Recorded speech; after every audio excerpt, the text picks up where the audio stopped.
Chapter 1.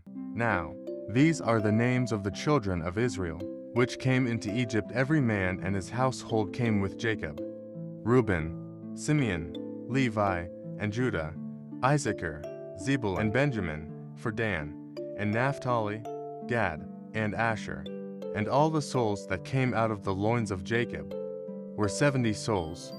For Joseph was in Egypt already, and Joseph died, and all his brethren, and all that generation. And the children of Israel were fruitful, and increased abundantly, and multiplied, and waxed exceeding mighty, and the land was filled with them. Now there arose up a new king over Egypt, which knew not Joseph.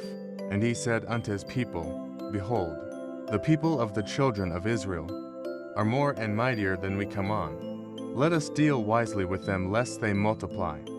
And it come to pass, that, when there falleth out any war, they join also unto our enemies, and fight against us, and so get them up out of the land. Therefore they did set over them taskmasters, to afflict them with their burdens. And they built for Pharaoh treasure cities, Pithom and Ramses. But the more they afflicted them, the more they multiplied and grew.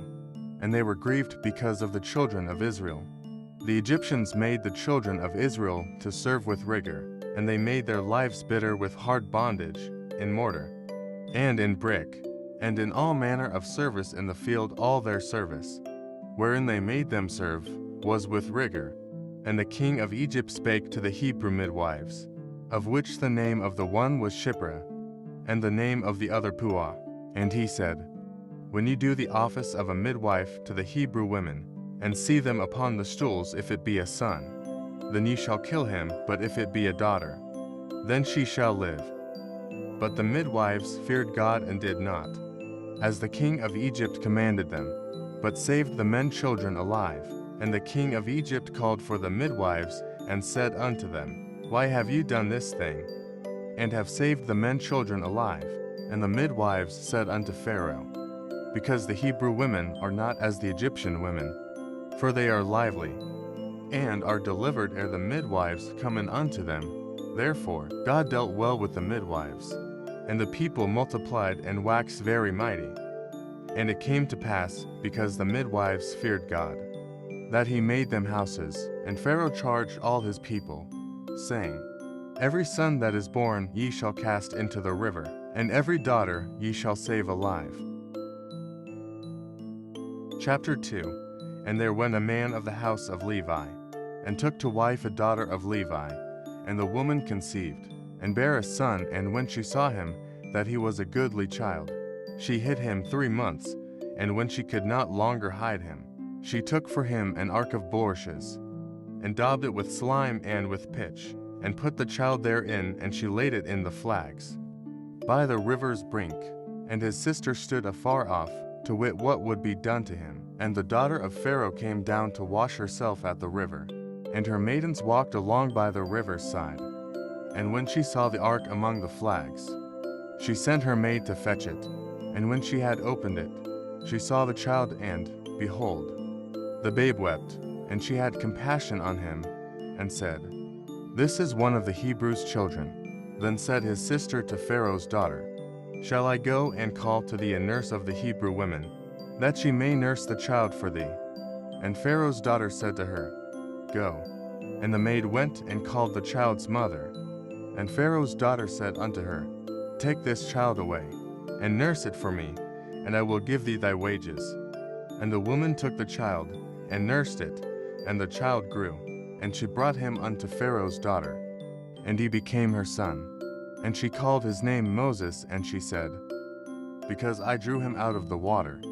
And it came to pass in those days, when Moses was grown, that he went out unto his brethren, and looked on their burdens. And he spied an Egyptian smiting an Hebrew, one of his brethren, and he looked this way and that way. And when he saw that there was no man, he slew the Egyptian, and hid him in the sand. And when he went out the second day, behold, 2 men of the Hebrews strove together, and he said to him, That did the wrong. Wherefore smitest thou thy fellow? And he said, Who made thee a prince and a judge over us? Intendest thou to kill me, as thou killedst the Egyptian? And Moses feared, and said, Surely this thing is known. Now when Pharaoh heard this thing, he sought to slay Moses, but Moses fled from the face of Pharaoh, and dwelt in the land of Midian, and he sat down by a well. Now the priest of Midian had 7 daughters, and they came, and drew water, and filled the troughs to water their father's flock. And the shepherds came and drove them away, but Moses stood up, and helped them, and watered their flock.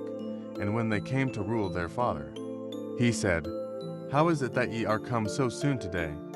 And they said, An Egyptian delivered us out of the hand of the shepherds, and also drew water enough for us, and watered the flock. And he said unto his daughters, And where is he? Why is it that you have left the man? Call him, that he may eat bread. And Moses was content to dwell with the man. And he gave Moses Zipporah his daughter, and she bare him a son. And he called his name Gershom, for he said, I have been a stranger in a strange land. And it came to pass in process of time, that the king of Egypt died, and the children of Israel sighed by reason of the bondage, and they cried. And their cry came up unto God by reason of the bondage, and God heard their groaning. And God remembered his covenant with Abraham, with Isaac, and with Jacob. And God looked upon the children of Israel, and God had respect unto them. Chapter 3. Now Moses kept the flock of Jethro his father-in-law, the priest of Midian. And he led the flock to the backside of the desert, and came to the mountain of God, even to Horeb. And the angel of the Lord appeared unto him in a flame of fire out of the midst of a bush, and he looked. And, behold, the bush burned with fire, and the bush was not consumed. And Moses said, I will now turn aside, and see this great sight, why the bush is not burnt. And when the Lord saw that he turned aside to see, God called unto him out of the midst of the bush, and said, Moses, Moses. And he said, Here am I. And he said, Draw not nigh hither, put off thy shoes from off thy feet, for the place whereon thou standest is holy ground. Moreover he said, I am the God of thy father, the God of Abraham, the God of Isaac, and the God of Jacob. And Moses hid his face, for he was afraid to look upon God.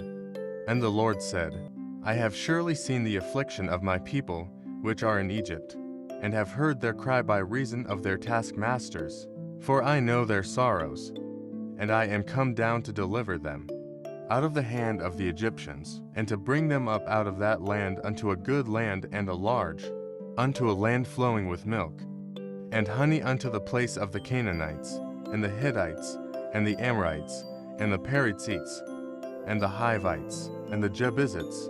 Now therefore, behold, the cry of the children of Israel is come unto me, and I have also seen the oppression, wherewith the Egyptians oppress them. Come now therefore, and I will send thee unto Pharaoh, that thou mayest bring forth my people, the children of Israel, out of Egypt. And Moses said unto God, Who am I, that I should go unto Pharaoh, and that I should bring forth the children of Israel out of Egypt? And he said, Certainly I will be with thee, and they shall be a token unto thee, that I have sent thee.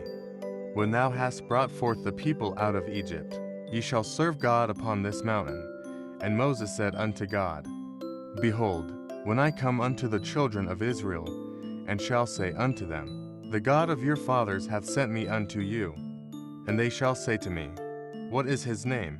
What shall I say unto them? And God said unto Moses, I am that I am. And he said, Thus shalt thou say unto the children of Israel, I am hath sent me unto you. And God said moreover unto Moses, Thus shalt thou say unto the children of Israel, The Lord God of your fathers, the God of Abraham, the God of Isaac, and the God of Jacob, hath sent me unto you. This is my name forever, and this is my memorial unto all generations. Go, and gather the elders of Israel together, and say unto them, The Lord God of your fathers, the God of Abraham, of Isaac, and of Jacob, appeared unto me, saying, I have surely visited you, and seen that which is done to you in Egypt, and I have said, I will bring you up out of the affliction of Egypt unto the land of the Canaanites, and the Hittites, and the Amorites, and the Perizzites, and the Hivites, and the Jebusites, unto a land flowing with milk and honey.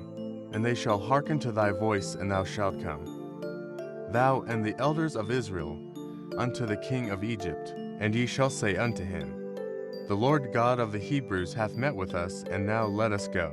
We beseech thee, 3 days' journey into the wilderness, that we may sacrifice to the Lord our God. And I am sure that the king of Egypt will not let you go. No, not by a mighty hand. And I will stretch out my hand and smite Egypt with all my wonders, which I will do in the midst thereof. And after that, he will let you go, and I will give this people favor in the sight of the Egyptians. And it shall come to pass, that, when ye go, ye shall not go empty, but every woman shall borrow of her neighbor, and of her that sojourneth in her house, jewels of silver, and jewels of gold, and raiment, and ye shall put them upon your sons, and upon your daughters, and ye shall spoil the Egyptians.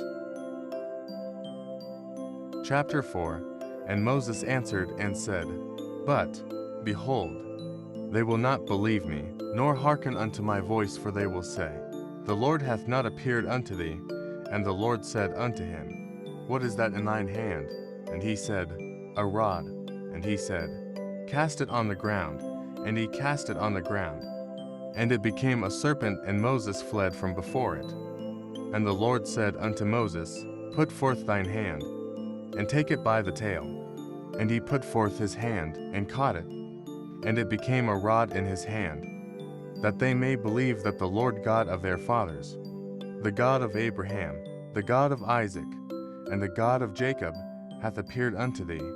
And the Lord said furthermore unto him, Put now thine hand into thy bosom. And he put his hand into his bosom, and when he took it out, behold, his hand was leprous as snow. And he said, Put thine hand into thy bosom again. And he put his hand into his bosom again, and plucked it out of his bosom, and, behold, it was turned again as his other flesh. And it shall come to pass, if they will not believe thee, neither hearken to the voice of the first sign, that they will believe the voice of the latter sign.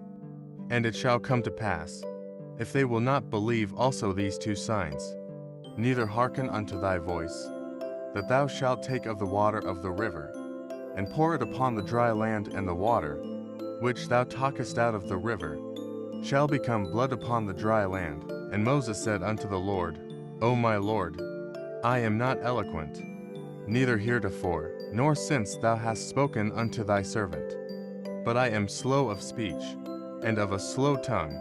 And the Lord said unto him, Who hath made man's mouth, or who maketh the dumb, or deaf, or the seeing, or the blind? Have not I the Lord? Now therefore go, and I will be with thy mouth, and teach thee what thou shalt say. And he said, O my Lord, send, I pray thee, by the hand of him whom thou wilt send. And the anger of the Lord was kindled against Moses, and he said, Is not Aaron the Levite thy brother? I know that he can speak well.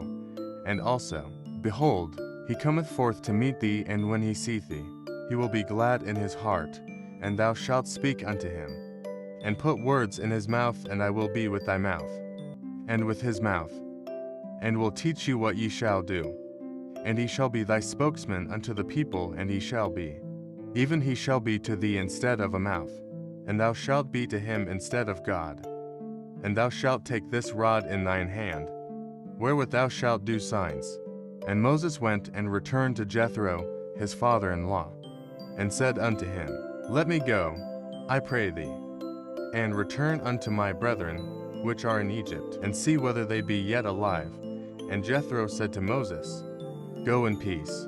And the Lord said unto Moses in Midian, Go, return into Egypt, for all the men are dead, which sought thy life. And Moses took his wife and his sons, and set them upon an ass, and he returned to the land of Egypt. And Moses took the rod of God in his hand. And the Lord said unto Moses, When thou goest to return into Egypt, see that thou do all those wonders before Pharaoh, which I have put in thine hand, but I will harden his heart, that he shall not let the people go. And thou shalt say unto Pharaoh, Thus saith the Lord, Israel is my son, even my firstborn, and I say unto thee, let my son go, that he may serve me, and if thou refuse to let him go, behold, I will slay thy son, even thy firstborn. And it came to pass by the way in the inn, that the Lord met him, and sought to kill him. Then Zipporah took a sharp stone, and cut off the foreskin of her son, and cast it at his feet, and said, surely a bloody husband art thou to me. So he let him go. Then she said, a bloody husband thou art, because of the circumcision. And the Lord said to Aaron, go into the wilderness to meet Moses. And he went, and met him in the mount of God, and kissed him. And Moses told Aaron all the words of the Lord who had sent him, and all the signs which he had commanded him. And Moses and Aaron went and gathered together all the elders of the children of Israel. And Aaron spake all the words which the Lord had spoken unto Moses, and did the signs in the sight of the people. And the people believed, and when they heard that the Lord had visited the children of Israel, and that he had looked upon their affliction, then they bowed their heads and worshipped. Chapter 5. And afterward Moses and Aaron went in, and told Pharaoh, thus saith the Lord God of Israel, let my people go, that they may hold a feast unto me in the wilderness. And Pharaoh said, who is the Lord, that I should obey his voice to let Israel go? I know not the Lord, neither will I let Israel go. And they said, the God of the Hebrews hath met with us. Let us go, we pray thee, 3 days' journey into the desert, and sacrifice unto the Lord our God, lest he fall upon us with pestilence, or with the sword. And the king of Egypt said unto them, wherefore do ye? Moses and Aaron, let the people from their works get you unto your burdens. And Pharaoh said, behold, the people of the land now are many, and you make them rest from their burdens. And Pharaoh commanded the same day the taskmasters of the people, and their officers, saying, ye shall no more give the people straw to make brick, as heretofore. Let them go and gather straw for themselves, and the tale of the bricks, which they did make heretofore, ye shall lay upon them, ye shall not diminish aught thereof, for they be idle, therefore they cry, saying, let us go and sacrifice to our God. Let their more work be laid upon the men, that they may labor therein, and let them not regard vain words. And the taskmasters of the people went out, and their officers, and they spake to the people, saying, thus saith Pharaoh, I will not give you straw. Go ye, get you straw where you can find it, yet not out of your work shall be diminished. So the people were scattered abroad throughout all the land of Egypt, to gather stubble instead of straw. And the taskmasters hasted them, saying, fulfill your works, your daily tasks, as when there was straw. And the officers of the children of Israel, which Pharaoh's taskmasters had set over them, were beaten, and demanded, wherefore have ye not fulfilled your task in making brick both yesterday and today, as heretofore? Then the officers of the children of Israel came and cried unto Pharaoh, saying, wherefore dealest thou thus with thy servants? There is no straw given unto thy servants. And they say to us, make brick, and, behold, thy servants are beaten, but the fault is in thine own people. But he said, ye are idle, therefore ye say, let us go and do sacrifice to the Lord. Go therefore now, and work, for there shall no straw be given you. Yet shall ye deliver the tale of bricks. And the officers of the children of Israel did see that they were in evil case. After it was said, ye shall not minish aught from your bricks of your daily task. And they met Moses and Aaron, who stood in the way, as they came forth from Pharaoh. And they said unto them, the Lord look upon you, and judge, because ye have made our savor to be abhorred in the eyes of Pharaoh, and in the eyes of his servants, to put a sword in their hand to slay us. And Moses returned unto the Lord, and said, Lord, wherefore hast thou so evil entreated this people? Why is it that thou hast sent me? For since I came to Pharaoh to speak in thy name, he hath done evil to this people, neither hast thou delivered thy people at all. Chapter 6 Then the Lord said unto Moses, Now shalt thou see what I will do to Pharaoh, for with a strong hand shall he let them go, and with a strong hand shall he drive them out of his land. And God spake unto Moses, and said unto him, I am the Lord. And the first appeared unto Abraham, unto Isaac, and unto Jacob, by the name of God Almighty, but by my name Jehovah was I not known to them. And I have also established my covenant with them, to give them the land of Canaan, the land of their pilgrimage, wherein they were strangers. And I have also heard the groaning of the children of Israel, whom the Egyptians keep in bondage, and I have remembered my covenant. Wherefore say unto the children of Israel, I am the Lord, and I will bring you out from under the burdens of the Egyptians, and I will rid you out of their bondage, and I will redeem you with a stretched out arm, and with great judgments, and I will take you to me for a people, and I will be to you a God, and ye shall know that I am the Lord your God, which bringeth you out from under the burdens of the Egyptians, and I will bring you in unto the land, concerning the which I did swear to give it to Abraham, to Isaac, and to Jacob, and I will give it you for an heritage. I am the Lord. And Moses spake so unto the children of Israel, but they hearkened not unto Moses for anguish of spirit, and for cruel bondage. And the Lord spake unto Moses, saying, Go in, speak unto Pharaoh king of Egypt, that he let the children of Israel go out of his land.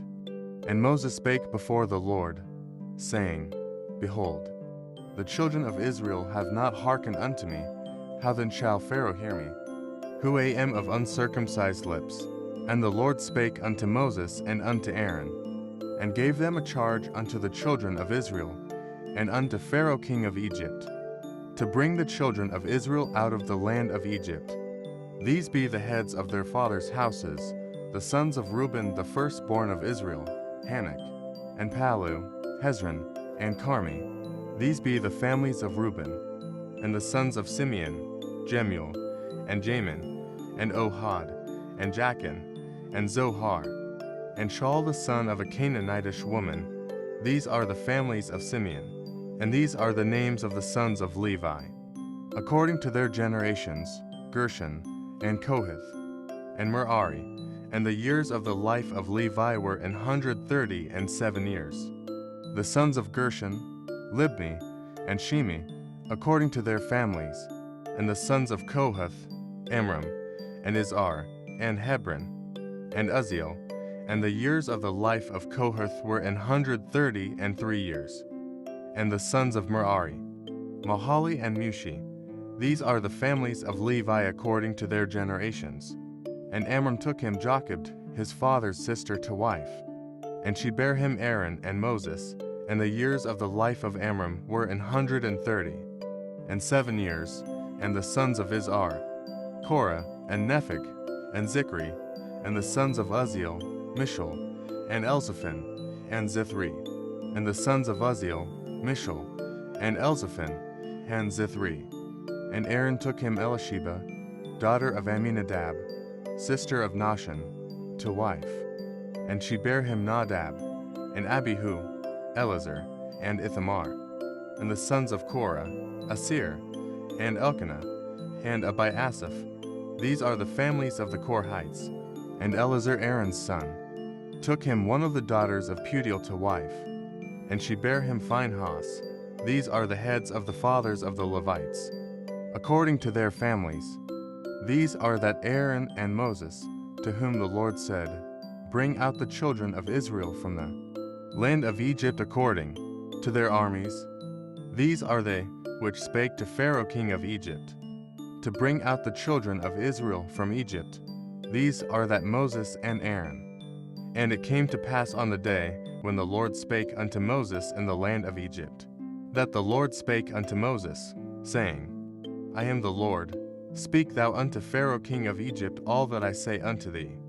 And Moses said before the Lord, Behold, I am of uncircumcised lips, and how shall Pharaoh hearken unto me?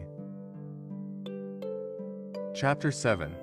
And the Lord said unto Moses, See, I have made thee a god to Pharaoh, and Aaron thy brother shall be thy prophet. thou shalt speak all that I command thee. And Aaron thy brother shall speak unto Pharaoh, that he send the children of Israel out of his land. And I will harden Pharaoh's heart, and multiply my signs and my wonders in the land of Egypt.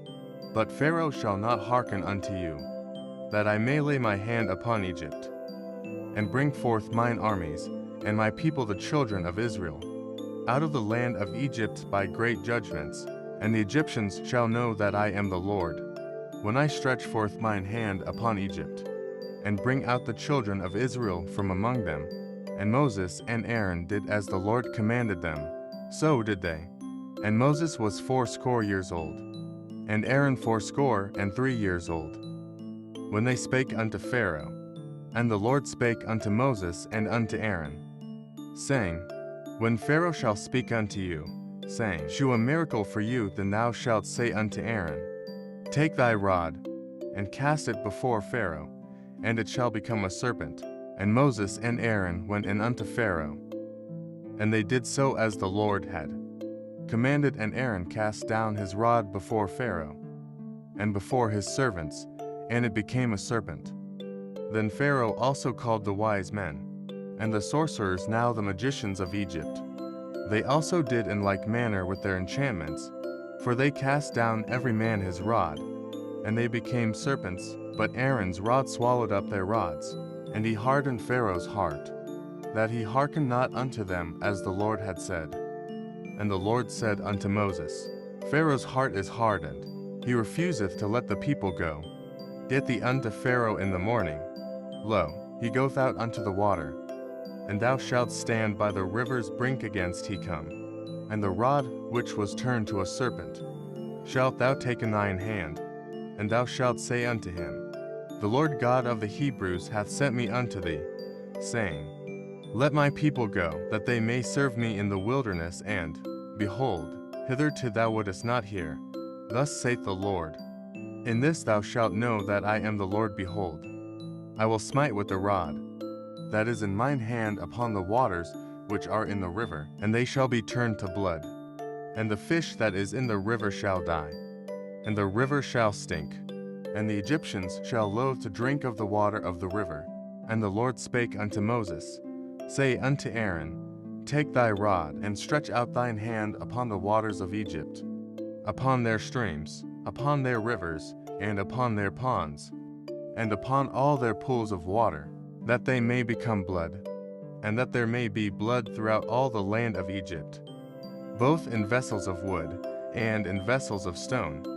And Moses and Aaron did so, as the Lord commanded, and he lifted up the rod, and smote the waters that were in the river, in the sight of Pharaoh, and in the sight of his servants. And all the waters that were in the river were turned to blood, and the fish that was in the river died, and the river stank, and the Egyptians could not drink of the water of the river, and there was blood throughout all the land of Egypt. And the magicians of Egypt did so with their enchantments, and Pharaoh's heart was hardened, neither did he hearken unto them as the Lord had said. And Pharaoh turned and went into his house, neither did he set his heart to this also. And all the Egyptians dig round about the river for water to drink, for they could not drink of the water of the river. And 7 days were fulfilled, after that the Lord had smitten the river. Chapter 8. And the Lord spake unto Moses, Go unto Pharaoh, and say unto him, Thus saith the Lord, Let my people go, that they may serve me. He shall surely thrust you out, and if thou refuse to let them go, speak behold, now in the ears of the people. I will smite all thy borders with and frogs, let every man borrow and of his neighbor. And the river shall bring forth frogs, and every woman of her neighbor, which shall go silver, up and come into thine and jewels house, of gold, and into thy bedchamber. And the Lord gave the people favor in the sight of the Egyptians, and into the house of thy servants. The man Moses was very great in the land of Egypt, and into thy sight of Pharaoh's servants. And the frogs shall come up in the sight of the people, and Moses upon thy people, and upon all thy servants, About And the midnight Lord spake will I unto go out Moses, into the midst of Egypt. Say unto Aaron, And all the Stretch firstborn forth in the land of thy Egypt rod shall over the streams, die from the over the firstborn of rivers, Pharaoh, and over that the sitteth ponds, upon his throne, and even cause unto frogs the to come up firstborn upon of the the maidservant maidservant that is And behind Aaron the mill, stretched out and his all the hand over the firstborn of waters of beasts. Egypt. And there shall be And a the great frogs tide came came up up all the land and of covered Egypt, the land of Egypt, such as and there the was none magicians like did it, so with their nor shall be enchantments, like it any and more. brought up But frogs against upon the any land of of the Egypt. children of Israel, Then Pharaoh shall called not for a dog Moses move and his tongue Aaron, against man and or said, beast. Entreat the that Lord, ye may know how, that he may take that the away Lord the doth frogs put from a me, difference and from between my the people, and I Egyptians will let the people and go. Israel, and all that these they thy may do servants shall come sacrifice down unto to the unto Lord. me. And And bow down Moses said themselves unto unto Pharaoh, me, saying, Glory over me, Get thee out, when shall and I all the entreat people for thee, that follow thee, and for thy that servants, I will go and out for thy people, And he went to out destroy from the Pharaoh frogs in a from great thee anger, and thy houses. And the Lord that they said may unto remain in the Moses, river only. Pharaoh And shall he not said, hearken unto Tomorrow, you. that And my he wonders said, may be Be it multiplied according in to the thy land word, of Egypt, that thou mayest know Moses that and Aaron did all there is these none wonders like unto before the Lord our Pharaoh. God. And the Lord And hardened the frogs Pharaoh's heart shall so, depart from thee, that he would not let and the from thy children of houses, Israel go and out of from his thy land. servants, And from thy people they shall remain in the river only. And Moses and Aaron went out from Pharaoh, and Moses cried unto the Lord because of the frogs, which he had brought against Pharaoh. And the Lord did according to the word of Moses, and the frogs died out of the houses, out of the villages, and out of the fields, and they gathered them together upon heaps, and the land stank. But when Pharaoh saw that there was respite, he hardened his heart, and hearkened not unto them as the Lord had said. And the Lord said unto Moses, Say unto Aaron, Stretch out thy rod, and smite the dust of the land, that it may become lice throughout all the land of Egypt. And they did so, for Aaron stretched out his hand with his rod, and smote the dust of the earth, and it became lice in man. And in beasts all the dust of the land became lice throughout all the land of Egypt. And the magicians did so with their enchantments, to bring forth lice, but they could not, so there were lice upon man, and upon beast. Then the magician said unto Pharaoh, This is the finger of God, and Pharaoh's heart was hardened. And he hearkened not unto them as the Lord had said. And the Lord said unto Moses, Rise up early in the morning, and stand before Pharaoh. Lo, he cometh forth to the water, and say unto him, Thus saith the Lord, Let my people go, that they may serve me. Else, if thou wilt not let my people go, behold, I will send swarms of flies upon thee, and upon thy servants, and upon thy people, and into thy houses and the houses of the Egyptians shall be full of swarms of flies, and also the ground whereon they are.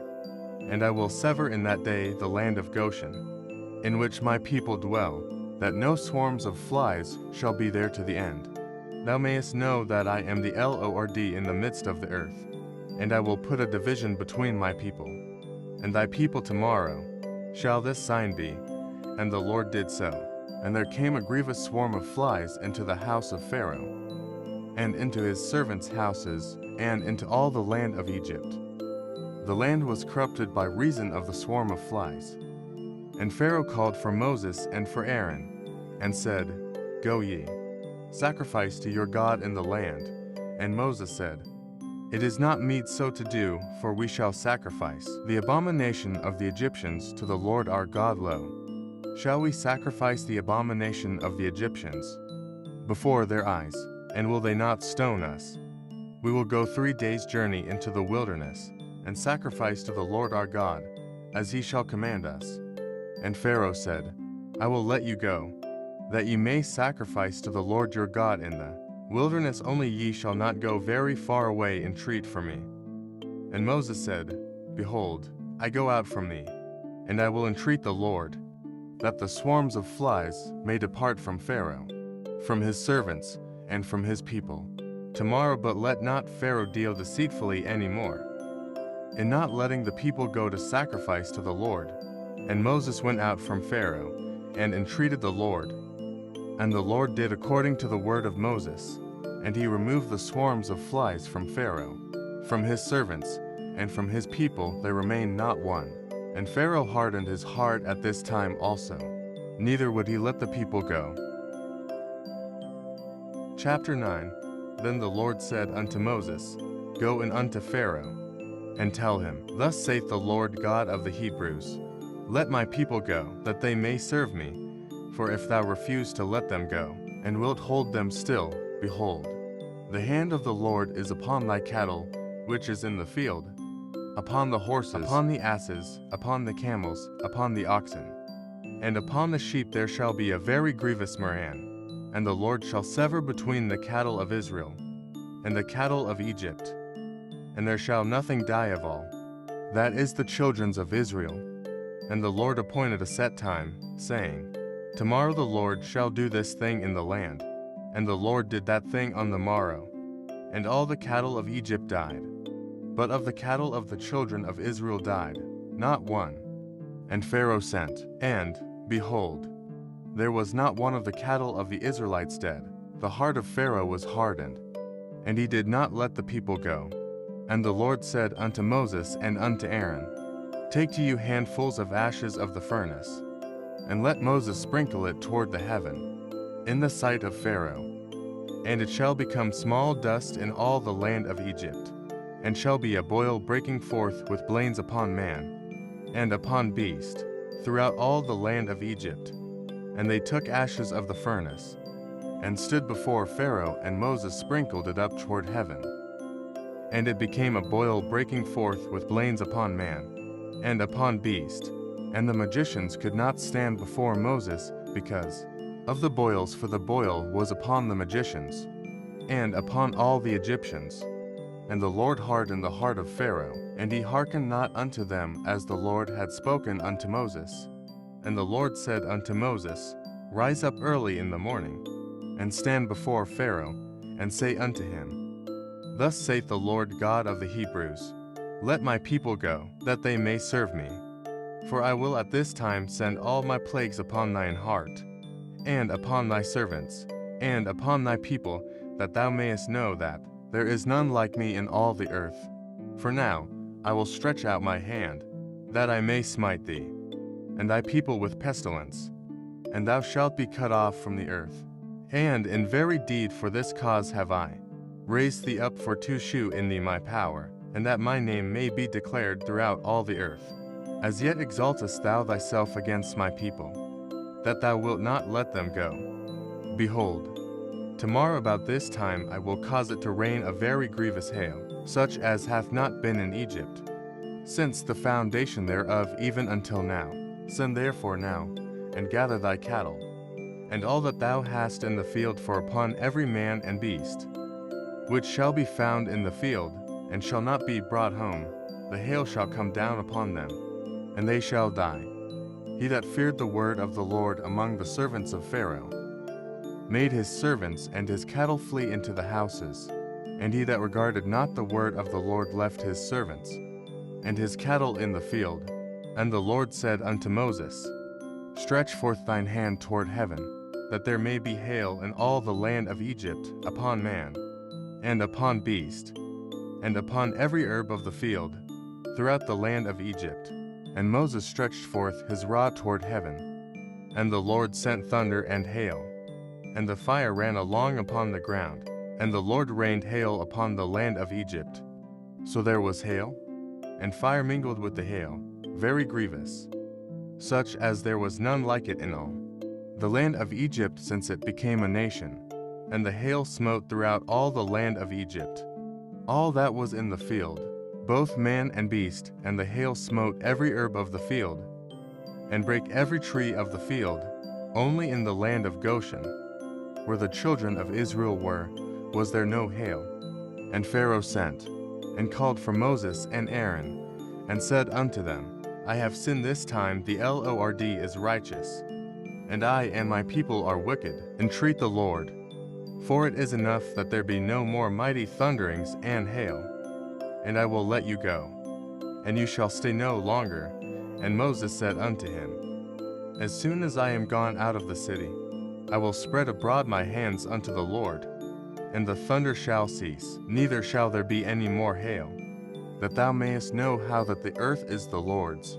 But as for thee and thy servants, I know that you will not yet fear the Lord God. And the flax and the barley was smitten, for the barley was in the ear, and the flax was bold, But the wheat and the rue were not smitten, for they were not grown up.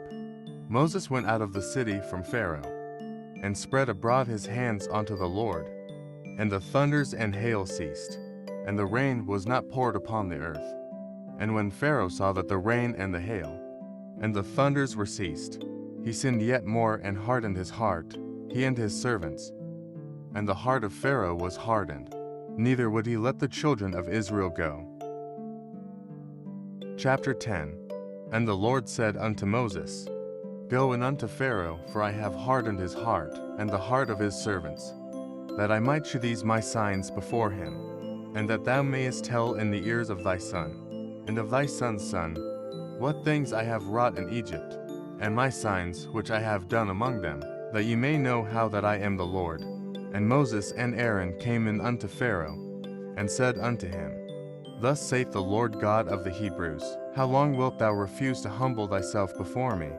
Let my people go, that they may serve me.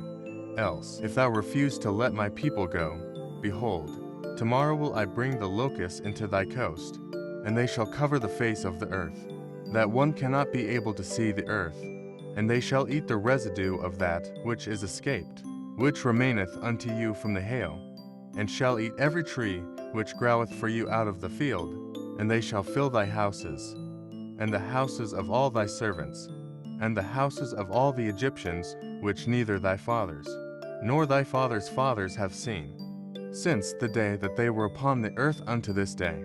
And he turned himself and went out from Pharaoh. And Pharaoh's servants said unto him, How long shall this man be a snare unto us? Let the men go, that they may serve the Lord their God. Knowest thou not yet that Egypt is destroyed? And Moses and Aaron were brought again unto Pharaoh.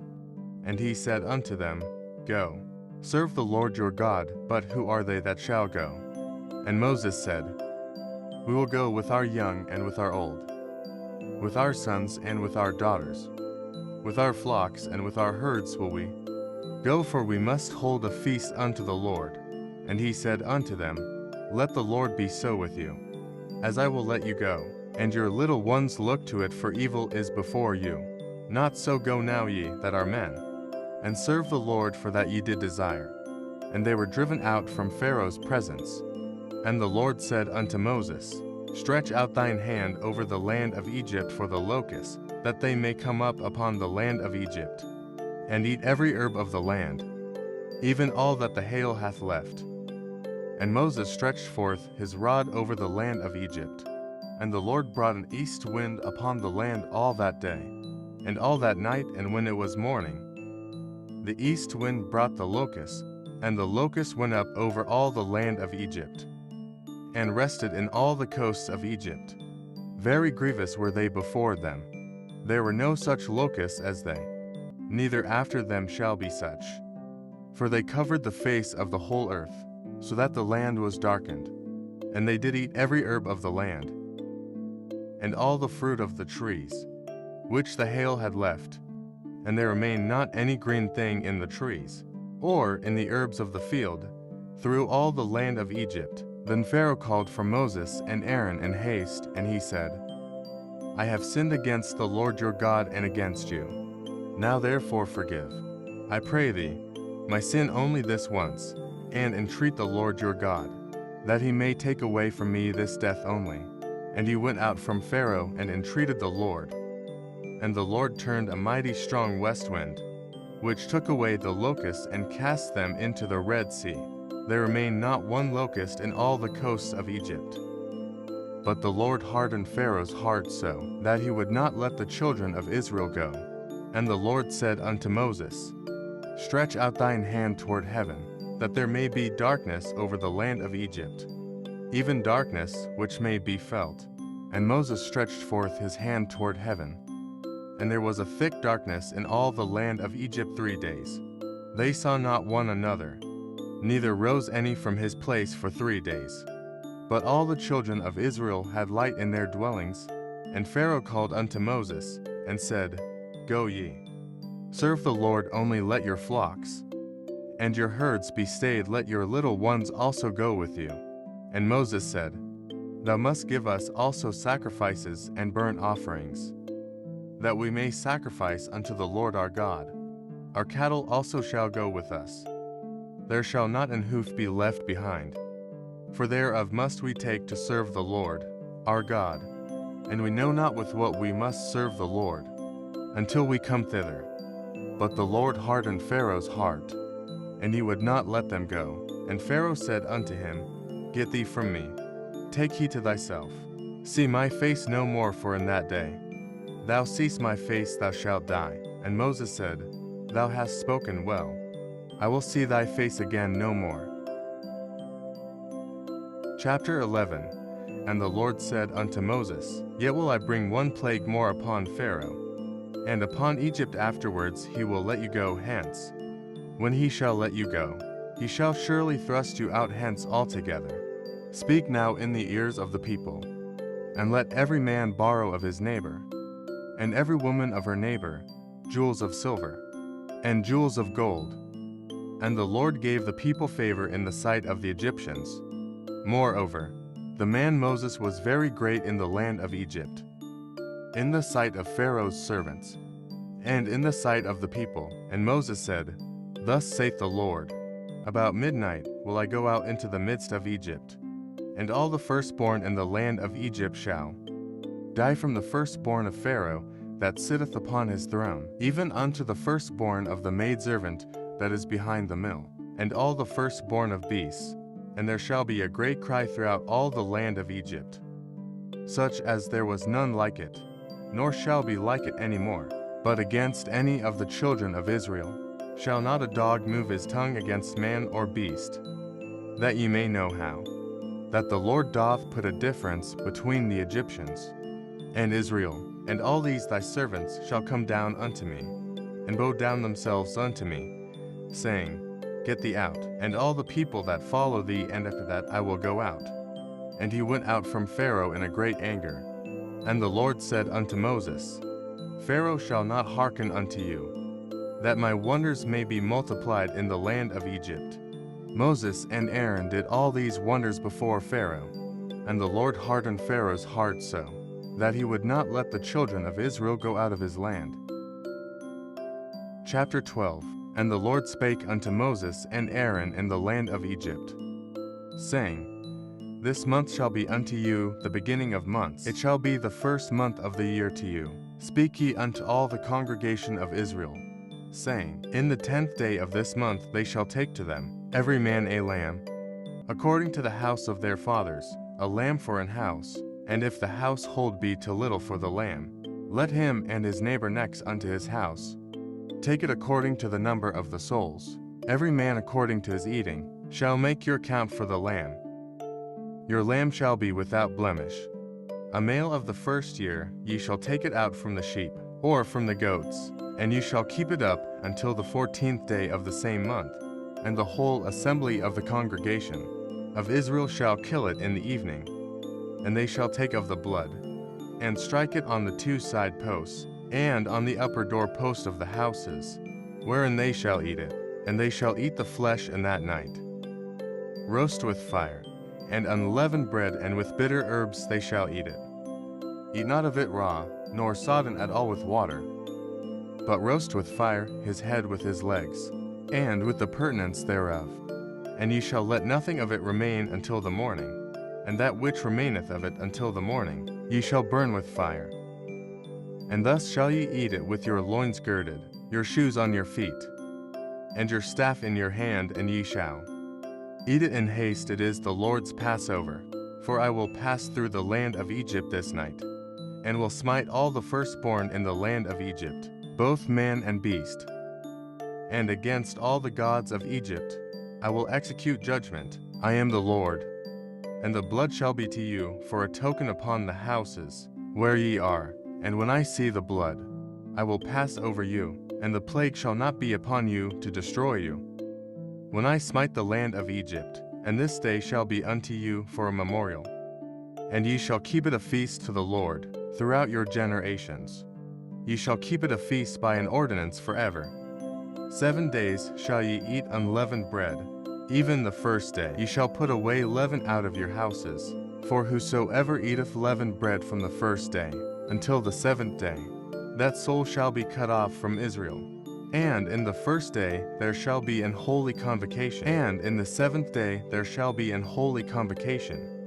To you no manner of work shall be done in them, save that which every man must eat, that only may be done of you. And you shall observe the feast of unleavened bread. For in this selfsame day have I brought your armies out of the land of Egypt. Therefore shall ye observe this day in your generations by an ordinance forever. In the 1st month, on the 14th day of the month at even, ye shall eat unleavened bread until the 21st day of the month at even. 7 days shall there be no leaven found in your houses, for whosoever eateth that which is leavened, even that soul shall be cut off from the congregation of Israel, whether he be a stranger or born in the land. Ye shall eat nothing leavened in all your habitations. Shall ye eat unleavened bread? Then Moses called for all the elders of Israel, and said unto them, Draw out and take you a lamb according to your families, and kill the Passover. And you shall take a bunch of hyssop, and dip it in the blood that is in the basin, and strike the lintel and the 2 side posts with the blood that is in the basin. And none of you shall go out at the door of his house until the morning. For the Lord will pass through to smite the Egyptians, and when he seeth the blood upon the lintel, and on the 2 side posts, the Lord will pass over the door, and will not suffer the destroyer to come in unto your houses, to smite you. And you shall observe this thing for an ordinance to thee, and to thy sons forever. And it shall come to pass, when ye be come to the land which the Lord will give you, according as he hath promised, that ye shall keep this service. And it shall come to pass, when your children shall say unto you, What mean ye by this service? That ye shall say, It is the sacrifice of the Lord's Passover, who passed over the houses of the children of Israel in Egypt, when he smote the Egyptians, and delivered our houses. And the people bowed the head and worshipped, and the children of Israel went away, and did as the Lord had commanded Moses and Aaron. So did they. And it came to pass that at midnight the Lord smote all the firstborn in the land of Egypt, from the firstborn of Pharaoh that sat on his throne, unto the firstborn of the captive that was in the dungeon, and all the firstborn of cattle. And Pharaoh rose up in the night, he, and all his servants, and all the Egyptians, and there was a great cry in Egypt, for there was not a house where there was not one dead. And he called for Moses and Aaron by night, and said, Rise up, and get you forth from among my people, both ye and the children of Israel, and go, serve the Lord, as ye have said. Also take your flocks and your herds, as ye have said, and be gone, and bless me also. And the Egyptians were urgent upon the people, that they might send them out of the land in haste, for they said, We be all dead men. And the people took their dough before it was leavened, their kneading troughs being bound up in their clothes, upon their shoulders. And the children of Israel did according to the word of Moses. And they borrowed of the Egyptians jewels of silver, and jewels of gold and raiment. And the Lord gave the people favor in the sight of the Egyptians, so that they lent unto them such things as they required, and they spoiled the Egyptians. And the children of Israel journeyed from Ramesses to Succoth, about 600,000 on foot that were men, beside children. And a mixed multitude went up also with them, and flocks, and herds, even very much cattle. And they baked unleavened cakes of the dough, which they brought forth out of Egypt. For it was not leavened, because they were thrust out of Egypt, and could not tarry. Neither had they prepared for themselves any victual. Now the sojourning of the children of Israel, who dwelt in Egypt, was 430 years. And it came to pass at the end of the 430 years, even the selfsame day it came to pass, that all the hosts of the Lord went out from the land of Egypt. It is a night to be much observed unto the Lord for bringing them out from the land of Egypt. This is that night of the Lord to be observed of all the children of Israel in their generations. And the Lord said unto Moses and Aaron, This is the ordinance of the Passover. There shall no stranger eat thereof. But every man's servant that is bought for money, when thou hast circumcised him, then shall he eat thereof. A foreigner and an hired servant shall not eat thereof. In one house shall it be eaten. Thou shalt not carry forth out of the flesh abroad, out of the house, neither shall ye break a bone thereof. All the congregation of Israel shall keep it.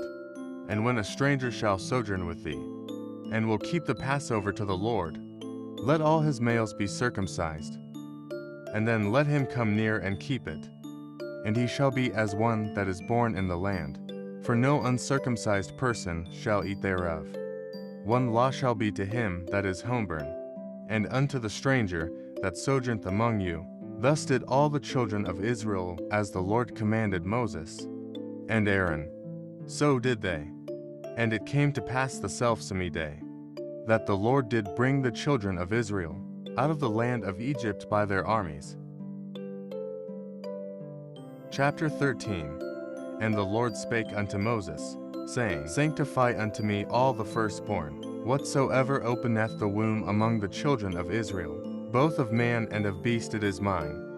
And Moses said unto the people, Remember this day, in which ye came out from Egypt, out of the house of bondage, for by strength of hand the Lord brought you out from this place.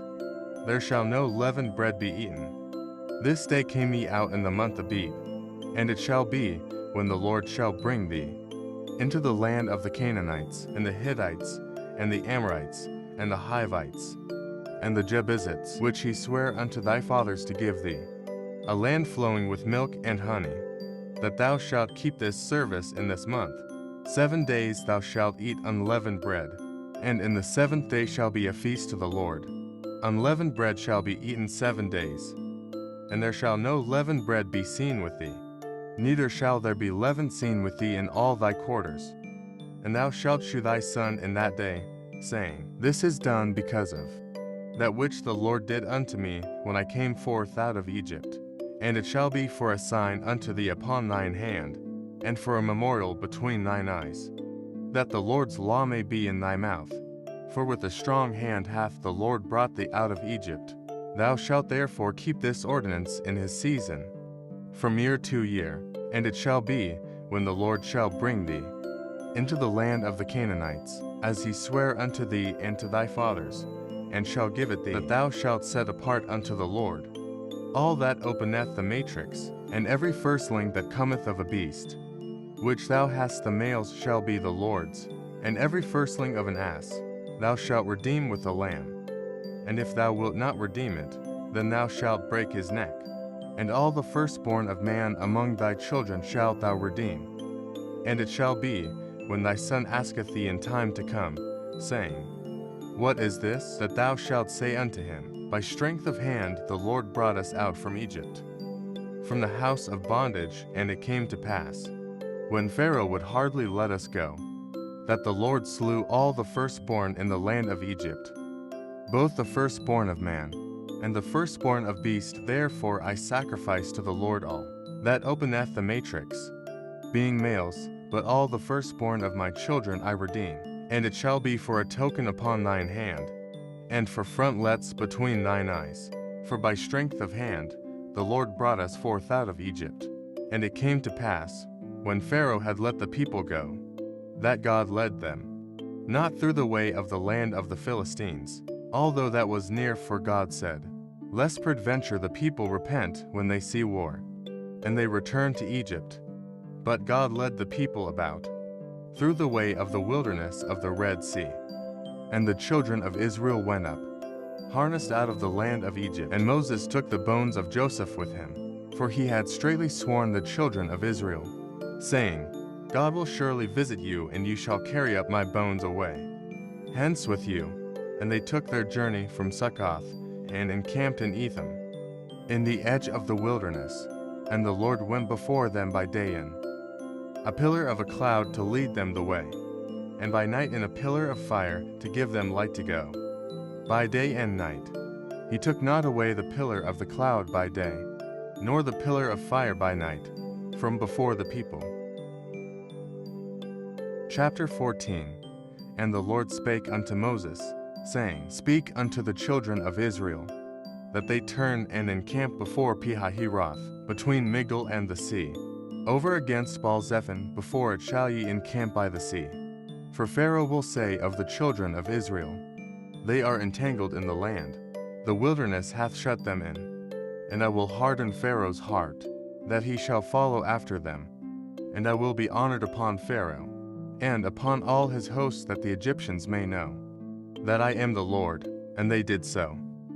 And it was told the king of Egypt that the people fled, and the heart of Pharaoh and of his servants was turned against the people.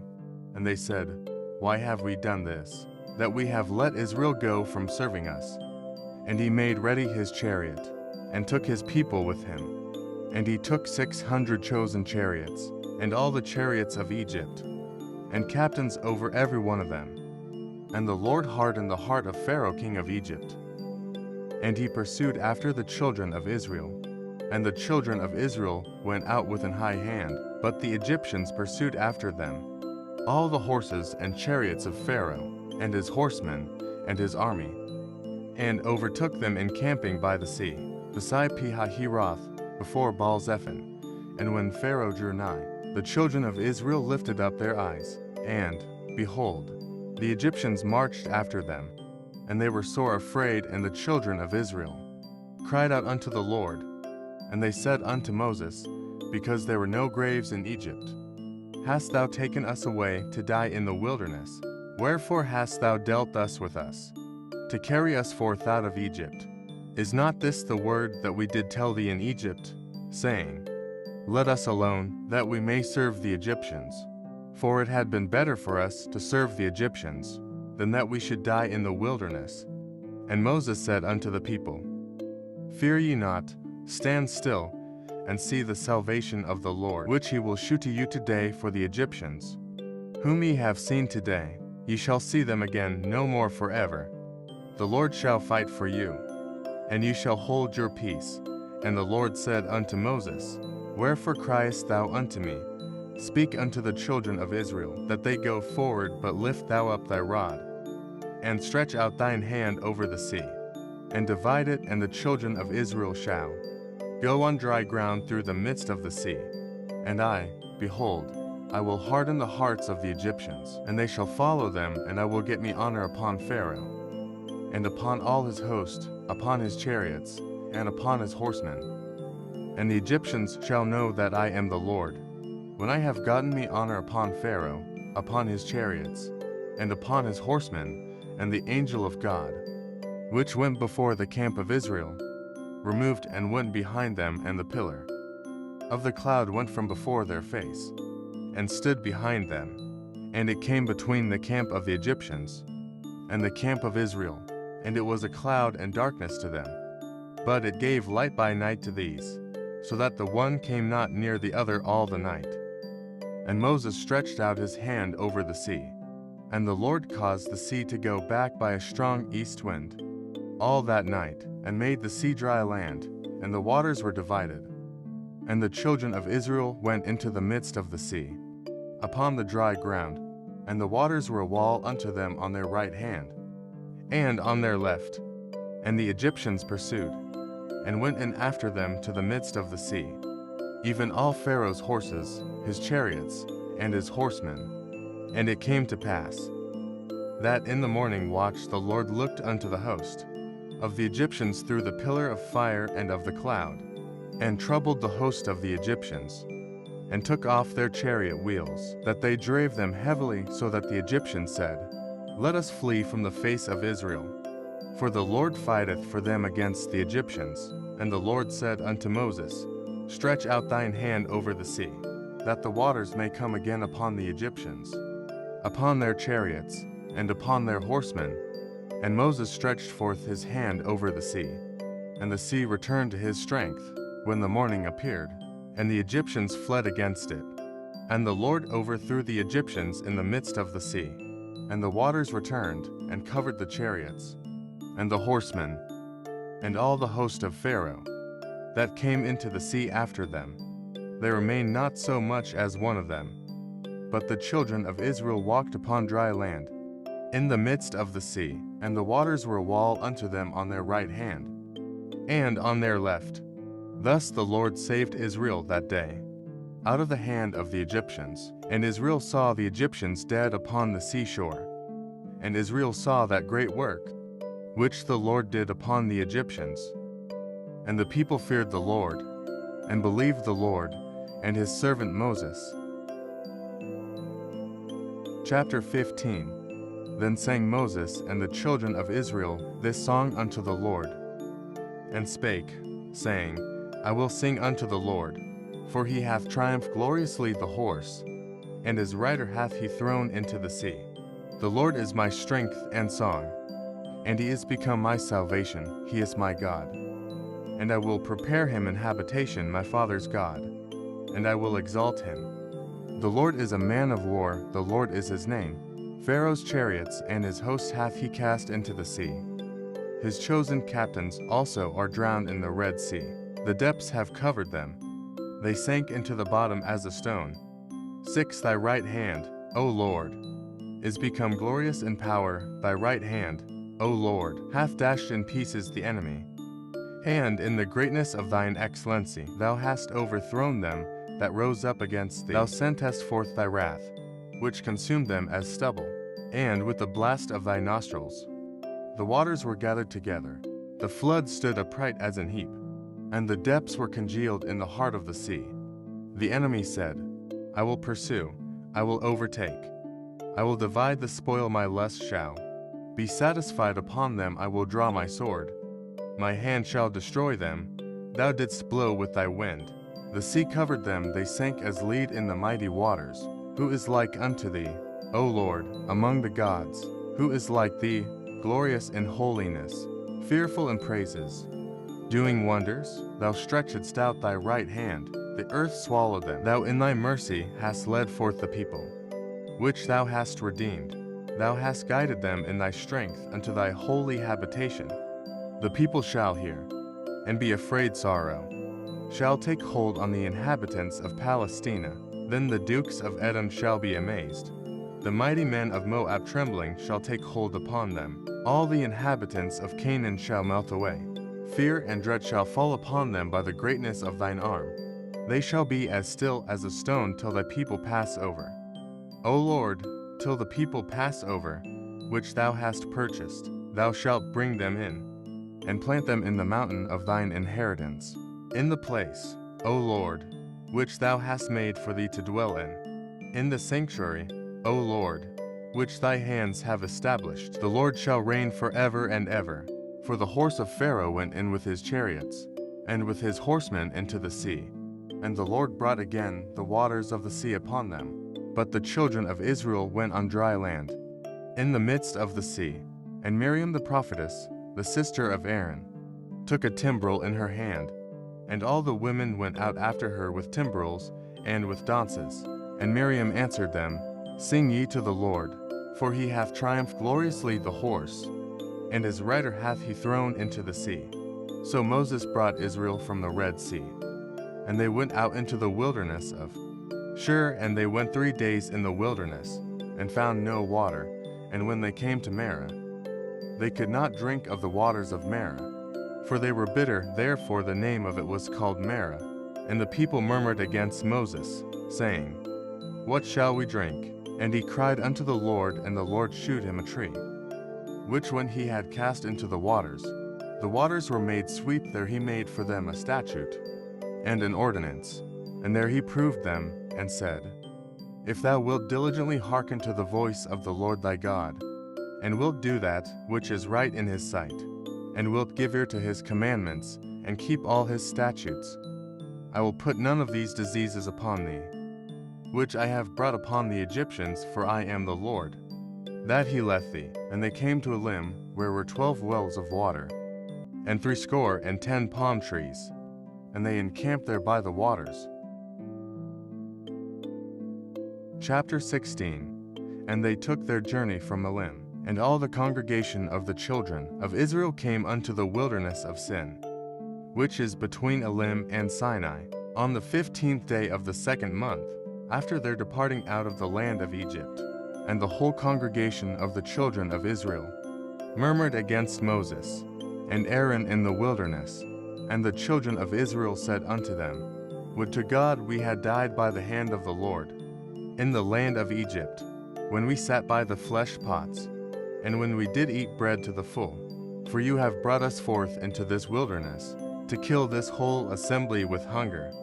Then said the Lord unto Moses, Behold, I will rain bread from heaven for you, and the people shall go out and gather a certain rate every day, that I may prove them, whether they will walk in my law, or no. And it shall come to pass that on the 6th day, they shall prepare that which they bring in, and it shall be twice as much as they gather daily. And Moses and Aaron said unto all the children of Israel, At even then ye shall know that the Lord hath brought you out from the land of Egypt. Then ye shall see the glory of the God, for that he heareth your murmurings against the Lord. And what are we, that ye murmur against us? And Moses said, This shall be, when the Lord shall give you in the evening flesh to eat, and in the morning bread to the full, for that the Lord heareth your murmurings, which ye murmur against him. And what are we? Your murmurings are not against us, but against the Lord. And Moses spake unto Aaron, Say unto all the congregation of the children of Israel, Come near before the Lord, for he hath heard your murmurings.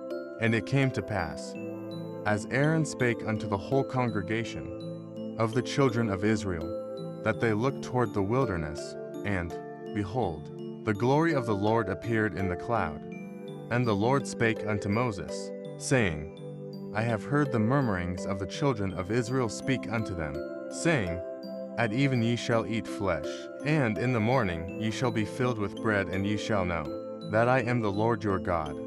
And it came to pass, that at even the quails came up, and covered the camp, and in the morning the dew lay round about the host. And when the dew that lay was gone up, behold, upon the face of the wilderness there lay a small round thing, as small as the hoar frost on the ground.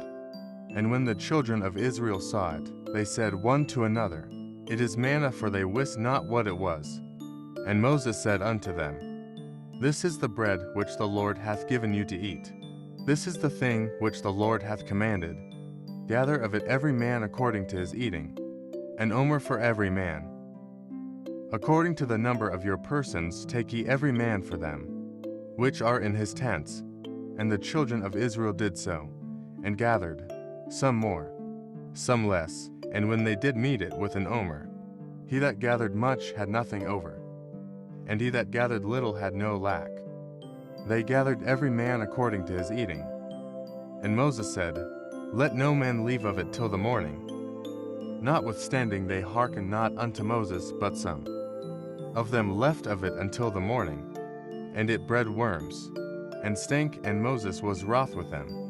And they gathered it every morning, every man according to his eating. And when the sun waxed hot, it melted. And it came to pass, that on the 6th day they gathered twice as much bread, 2 omers for one man. And all the rulers of the congregation came and told Moses. And he said unto them, This is that which the Lord hath said, Tomorrow is the rest of the holy Sabbath unto the Lord. Bake that which ye will bake today, and seethe that ye will seethe, and that which remaineth over lay up for you to be kept until the morning. And they laid it up till the morning, as Moses bade, and it did not stink, neither was there any worm therein. And Moses said, Eat that today, for today is a Sabbath unto the Lord. Today ye shall not find it in the field. 6 days ye shall gather it, but on the 7th day, which is the Sabbath, in it there shall be none. And it came to pass, that there went out some of the people on the 7th day, for to gather, and they found none. And the Lord said unto Moses, How long refuse ye to keep my commandments and my laws? See, for that the Lord hath given you the Sabbath. Therefore he giveth you on the 6th day the bread. Of 2 days abide ye every man in his place. Let no man go out of his place on the 7th day. So the people rested on the 7th day. And the house of Israel called the name thereof manna, and it was like coriander seed white, and the taste of it was like wafers made with honey. And Moses said, This is the thing which the Lord commandeth. Fill an omer of it to be kept for your generations, that they may see the bread, wherewith I have fed you in the wilderness, when I brought you forth from the land of Egypt. Chapter 17. And all the congregation of the children of Israel journeyed from the wilderness of Sin, after their journeys, according to the commandment of the Lord, and pitched in Rephidim, and there was no water for the people to drink. Wherefore the people did chide with Moses, and said, Give us water, that we may drink. And Moses said unto them, Why chide you with me? Wherefore do you tempt the Lord? And the people thirsted there for water. And the people murmured against Moses, and said, Wherefore is this that thou hast brought us up out of Egypt, to kill us and our children and our cattle with thirst? And Moses cried unto the Lord, saying, What shall I do unto this people? They be almost ready to stone me. And the Lord said unto Moses, Go on before the people, and take with thee of the elders of Israel, and thy rod, wherewith thou smotest the river, take in thine hand, and go. Behold, I will stand before thee there upon the rock in Horeb, and thou shalt smite the rock, and there shall come water out of it, that the people may drink. And Moses did so in the sight of the elders of Israel. And he called the name of the place Massah and Meribah, because of the chiding of the children of Israel, and because they tempted the Lord, saying, Is the Lord among us, or not? Then came Amalek, and fought with Israel in Rephidim. And Moses said unto Joshua, Choose us out men, and go out. Fight with Amalek tomorrow. I will stand on the top of the hill with the rod of God in mine hand. So Joshua did as Moses had said to him, and fought with Amalek and Moses. Aaron and Hur went up to the top of the hill. And it came to pass, when Moses held up his hand, that Israel prevailed, and when he let down his hand, Amalek prevailed. But Moses' hands were heavy, and they took a stone, and put it under him. And he sat thereon, and Aaron and Hur stayed up his hands, the one on the one side, and the other on the other side, and his hands were steady until the going down of the sun. And Joshua discomfited Amalek and his people with the edge of the sword. And the Lord said unto Moses, Write this for a memorial in a book, and rehearse it in the ears of Joshua, for I will utterly put out the remembrance of Amalek from under heaven. And Moses built an altar, and called the name of it Jehovah Nissi, for he said, Because the Lord hath sworn, that the Lord will have war with Amalek, from generation to generation. Chapter 18. When Jethro, the priest of Midian, Moses' father-in-law, heard of all that God had done for Moses, and for Israel his people, and that the Lord had brought Israel out of Egypt, then Jethro, Moses' father-in-law, took Zipporah, Moses' wife, after he had sent her back, and her 2 sons, of which the name of the one was Gershom, for he said, I have been an alien in a strange land. And the name of the other was Eliezer, for the God of my father, said he, was mine help, and delivered me from the sword of Pharaoh. And Jethro, Moses' father-in-law, came with his sons and his wife unto Moses into the wilderness, where he encamped at the mount of God. And he said unto Moses, I thy father-in-law Jethro am come unto thee, and thy wife, and her 2 sons with her. And Moses went out to meet his father-in-law, and did obeisance, and kissed him. And they asked each other of their welfare, and they came into the tent. And Moses told his father-in-law all that the Lord had done unto Pharaoh, and to the Egyptians for Israel's sake, and all the travail that had come upon them by the way, and how the Lord delivered them. And Jethro rejoiced for all the goodness which the Lord had done to Israel, whom he had delivered out of the hand of the Egyptians. And Jethro said, Blessed be the Lord, who hath delivered you out of the hand of the Egyptians, and out of the hand of Pharaoh, who hath delivered the people from under the hand of the Egyptians. Now I know that the Lord is greater than all gods. For in the thing wherein they dealt proudly, he was above them. And Jethro, Moses' father-in-law, took a burnt offering and sacrifices for God, and Aaron came, and all the elders of Israel, to eat bread with Moses' father-in-law before God. And it came to pass on the morrow, that Moses sat to judge the people. And the people stood by Moses from the morning unto the evening. And when Moses' father-in-law saw all that he did to the people, he said, What is this thing that thou dost to the people? Why sittest thou thyself alone? And all the people stand by thee from morning unto even. And Moses said unto his father-in-law, Because the people come unto me to inquire of God. When they have a matter, they come unto me, and I judge between one and another. And I do make them know the statutes of God and his laws. And Moses' father-in-law said unto him, The thing that thou dost is not good.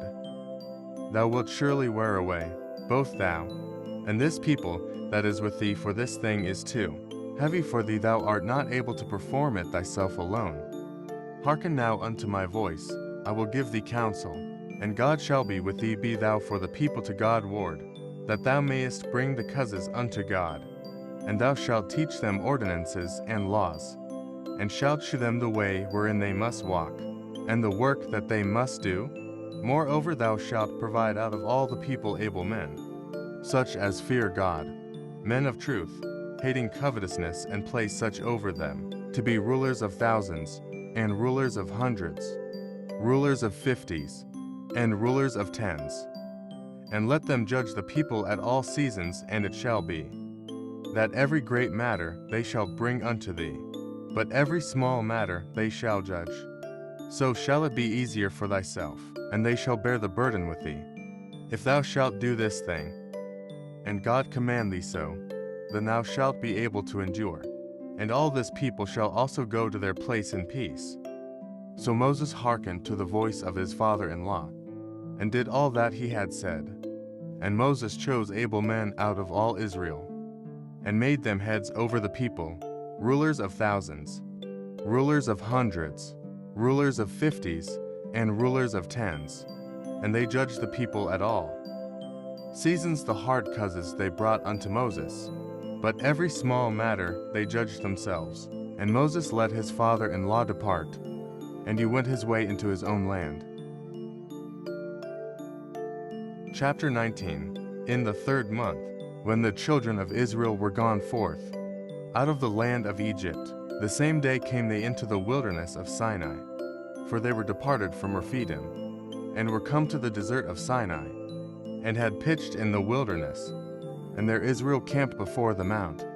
And Moses went up unto God, and the Lord called unto him out of the mountain, saying, Thus shalt thou say to the house of Jacob, and tell the children of Israel, if have seen what I did unto the Egyptians, and how I bare you on eagle's wings, and brought you unto myself. Now therefore, if you will obey my voice indeed, and keep my covenant, then ye shall be a peculiar treasure unto me, above all people, for all the earth is mine. And you shall be unto me a kingdom of priests, and an holy nation.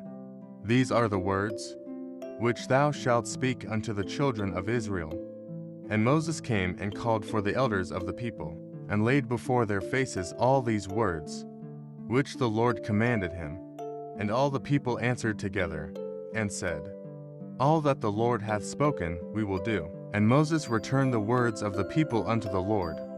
And the Lord said unto Moses, Lo, I come unto thee in a thick cloud, that the people may hear when I speak with thee, and believe thee forever. And Moses told the words of the people unto the Lord.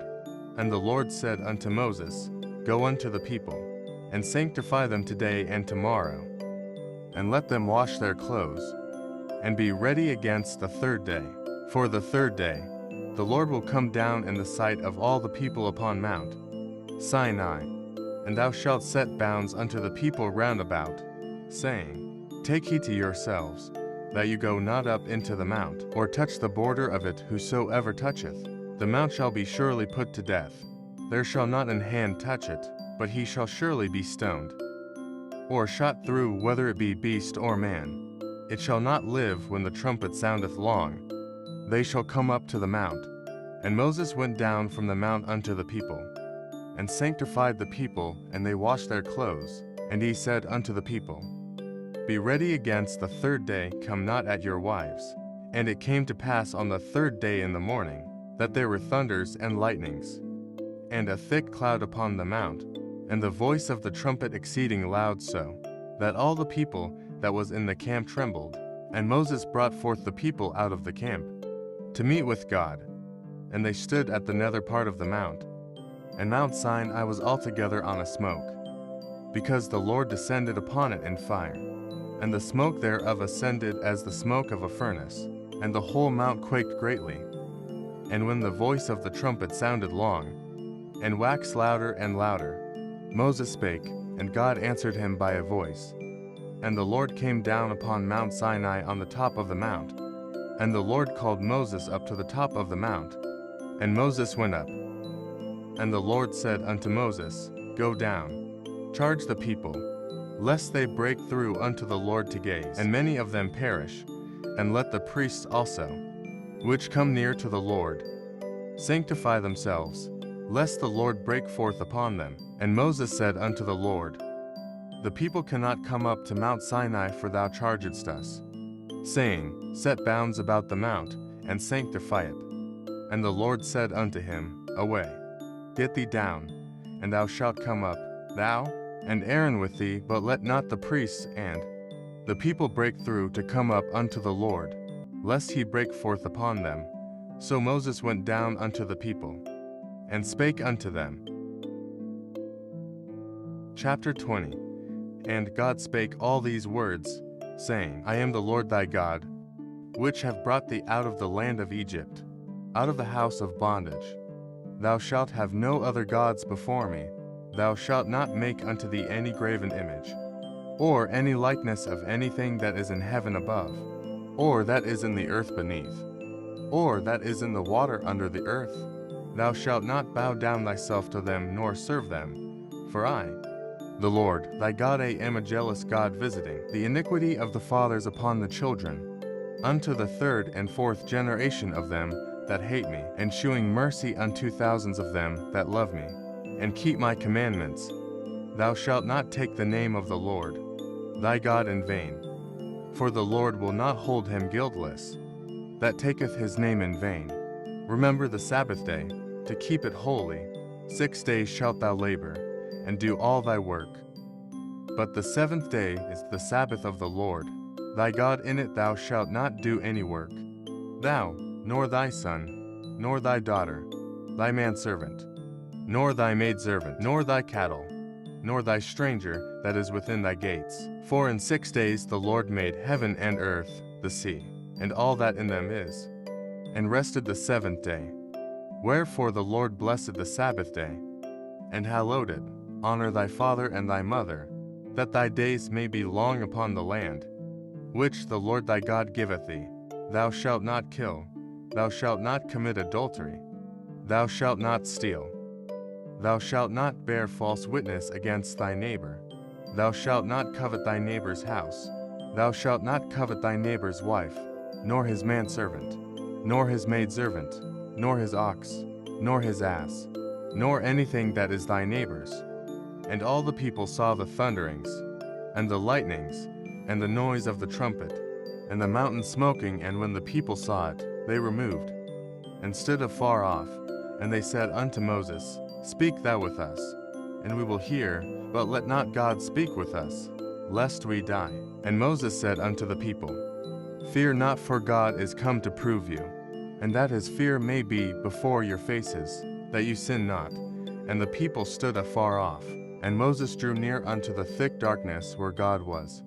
And the Lord said unto Moses, Thus thou shalt say unto the children of Israel, Ye have seen that I have talked with you from heaven. Ye shall not make with me gods of silver, neither shall ye make unto you gods of gold.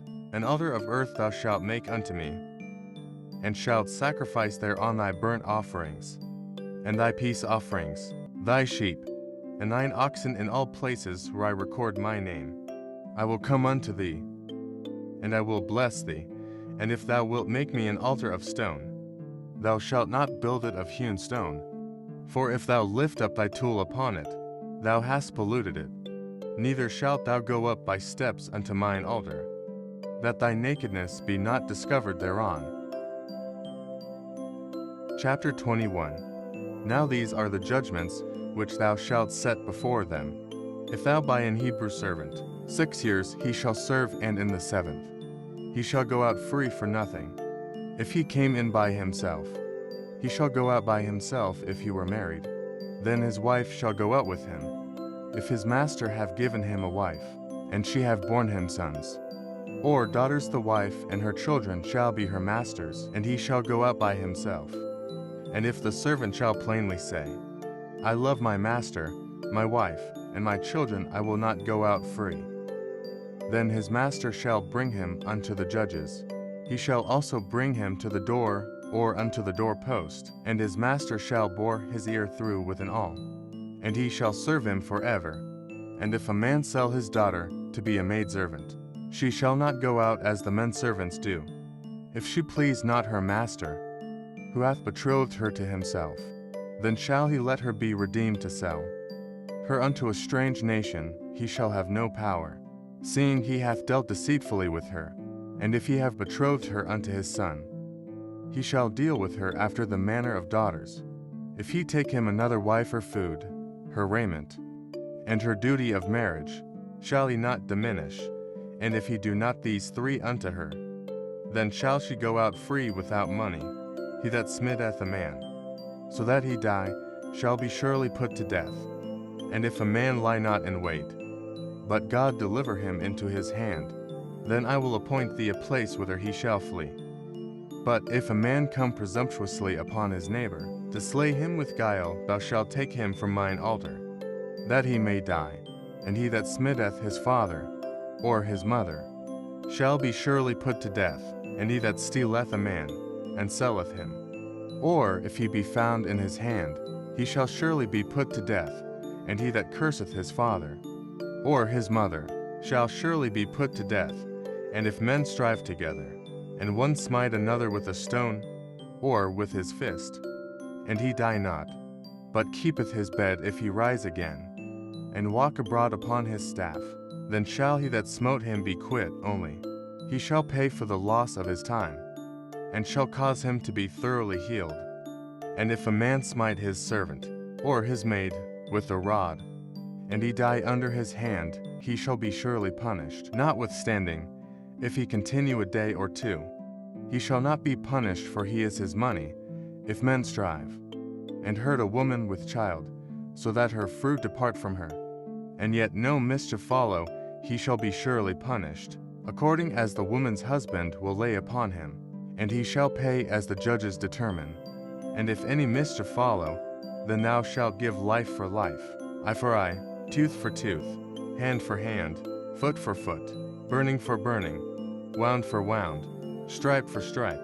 And if a man smite the eye of his servant, or the eye of his maid, that it perish, he shall let him go free for his eye's sake. And if he smite out his manservant's tooth, or his maidservant's tooth, he shall let him go free for his tooth's sake. If an ox gore a man or a woman, that they die, then the ox shall be surely stoned, and his flesh shall not be eaten, but the owner of the ox shall be quit.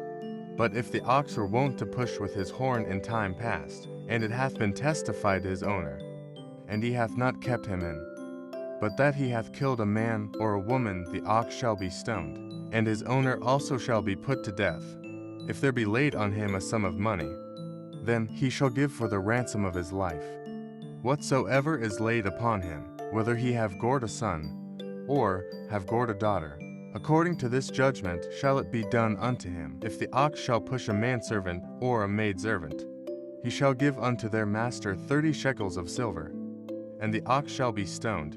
And if a man shall open a pit, or if a man shall dig a pit, and not cover it, and an ox or an ass fall therein, the owner of the pit shall make it good, and give money unto the owner of them, and the dead beast shall be his. And if one man's ox hurt another's, that he die, then they shall sell the live ox, and divide the money of it, and the dead ox also they shall divide.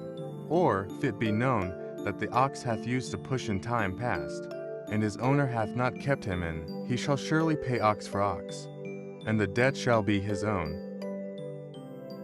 Chapter 22. If a man shall steal an ox, or a sheep, and kill it, or sell it, he shall restore 5 oxen for an ox, and for sheep for a sheep. If a thief be found breaking up, and be smitten that he die, there shall no blood be shed for him. if the sun be risen upon him, there shall be bloodshed for him for.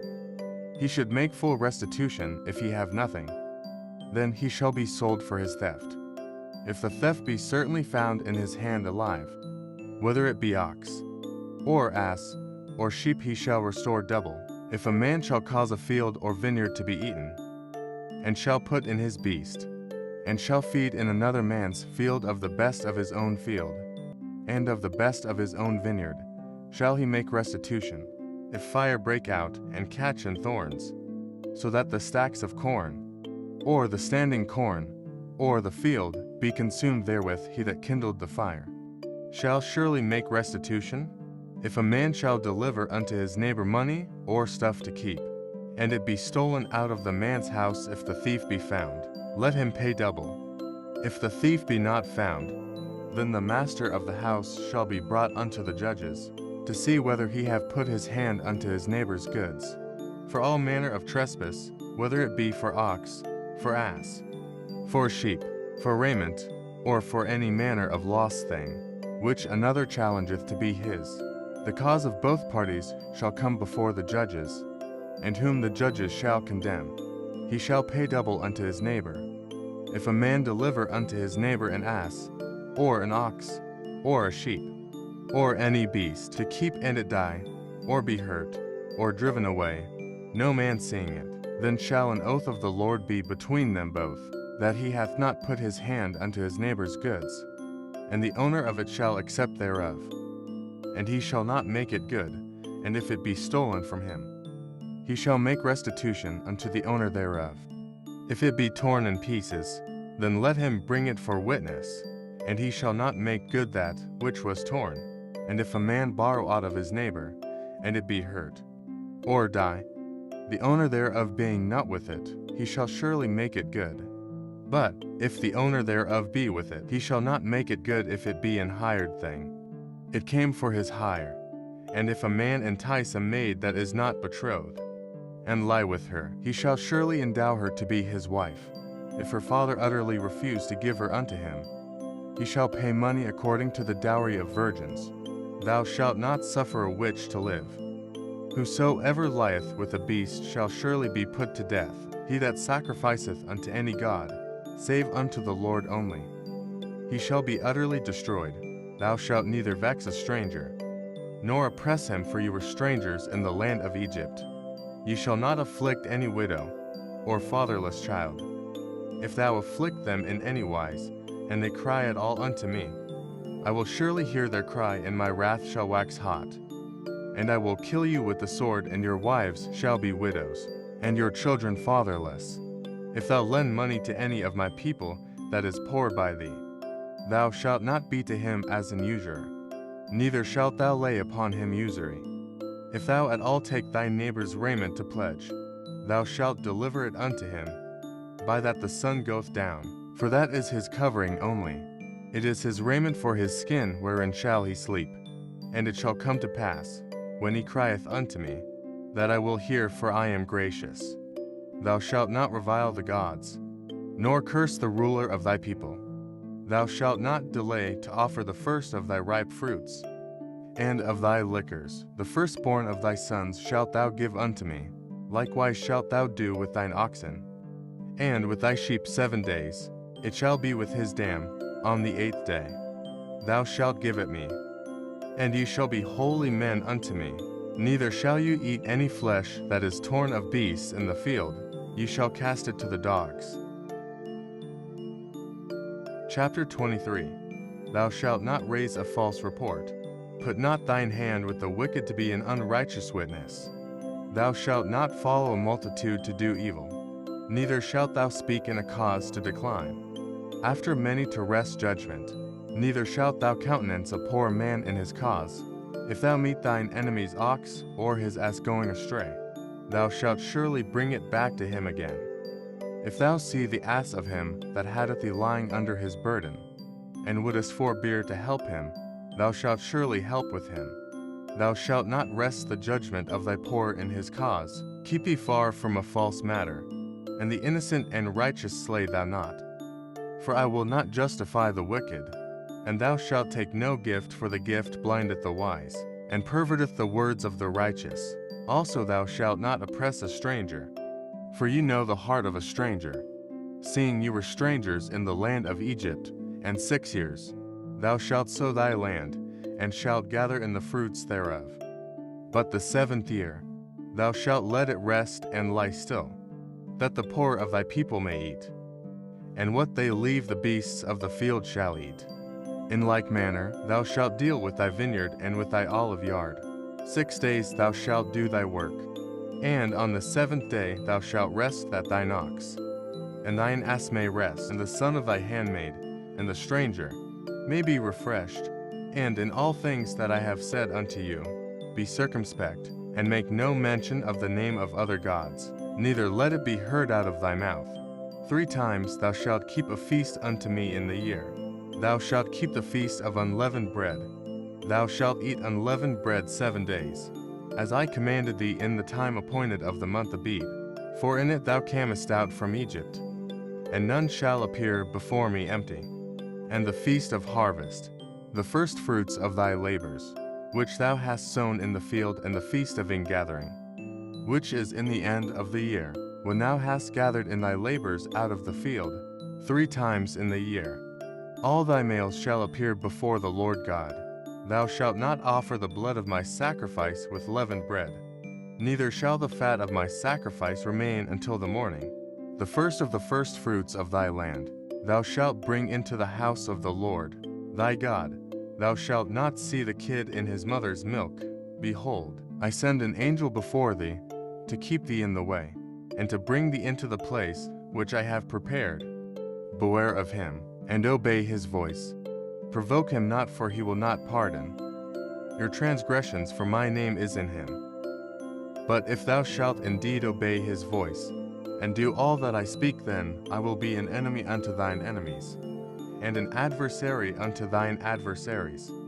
For mine angel shall go before thee, and bring thee in unto the Amorites, and the Hittites, and the Perizzites, and the Canaanites, the Hivites, and the Jebusites, and I will cut them off.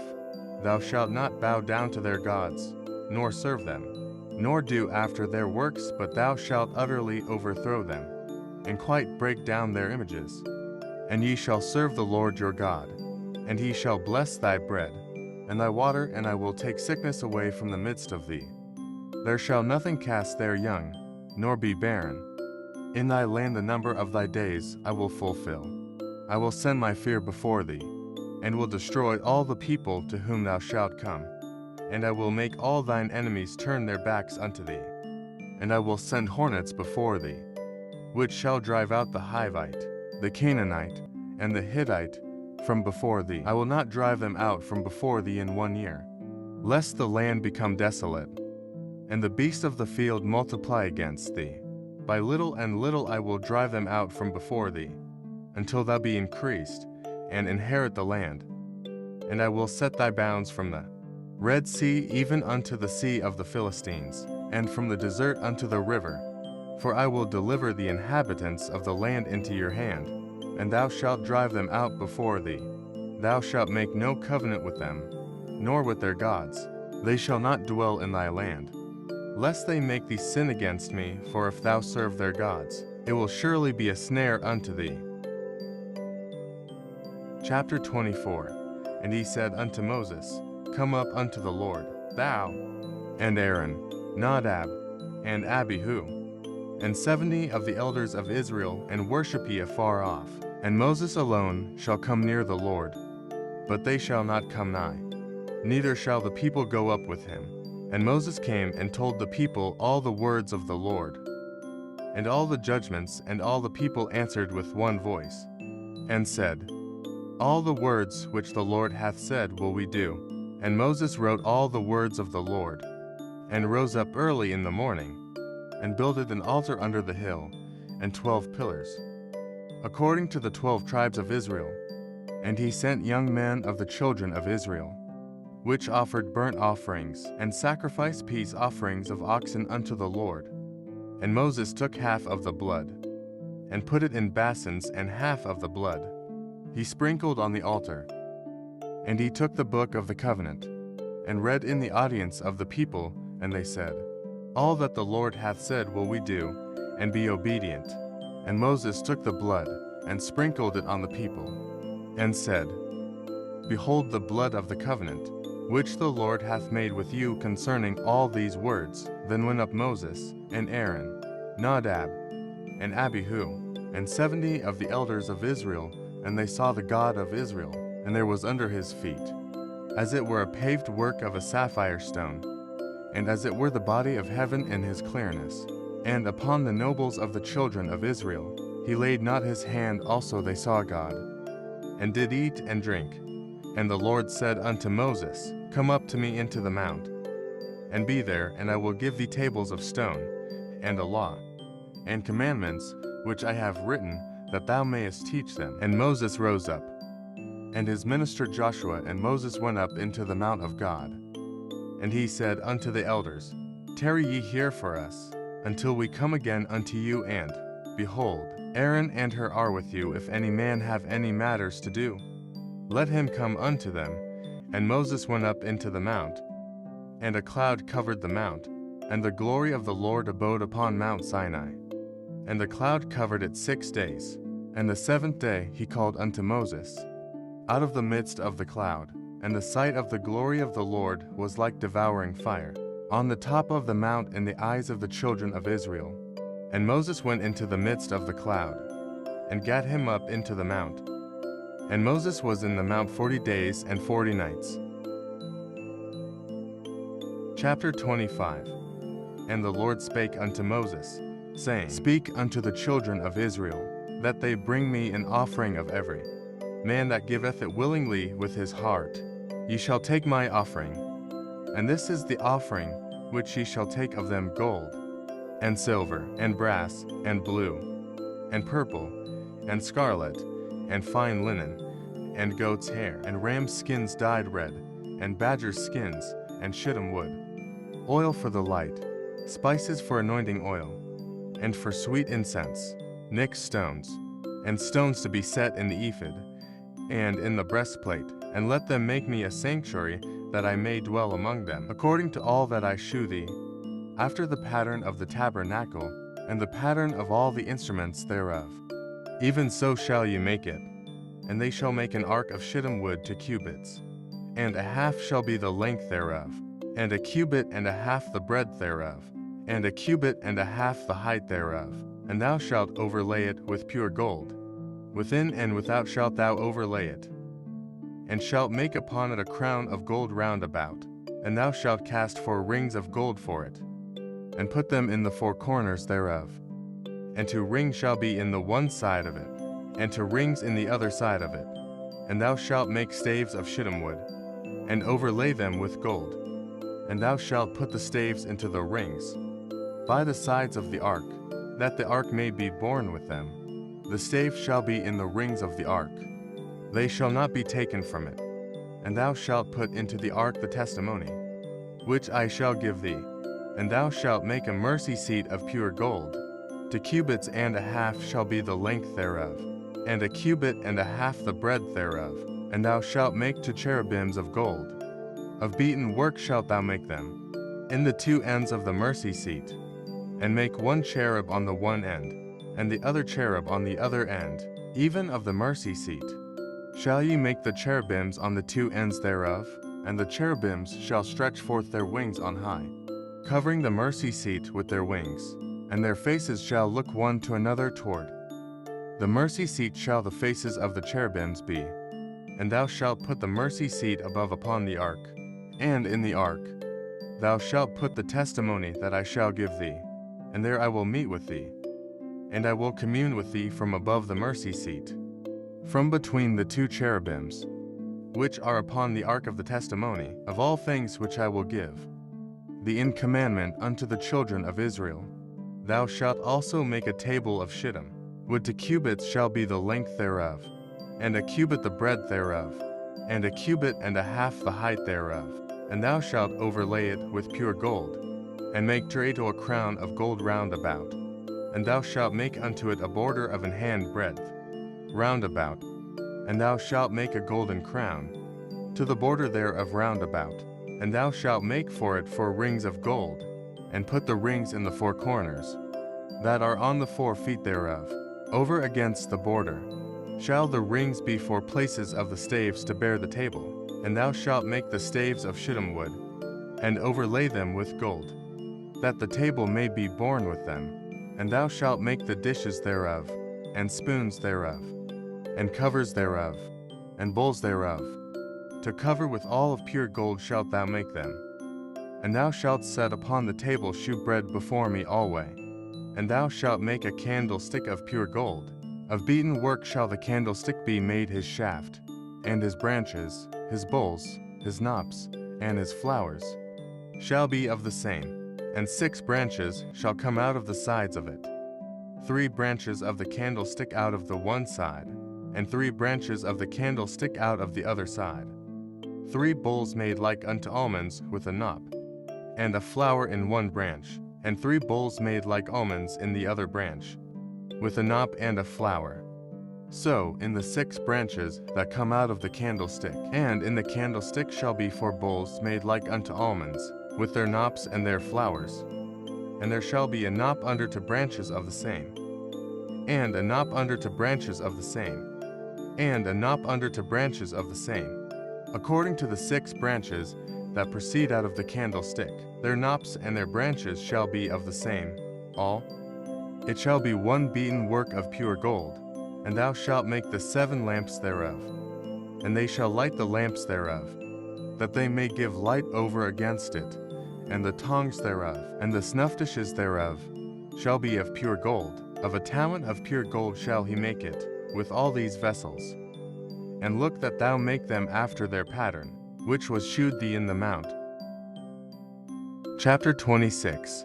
Moreover thou shalt make the tabernacle with 10 curtains of fine twined linen, and blue, and purple, and scarlet, with cherubims of cunning work shalt thou make them.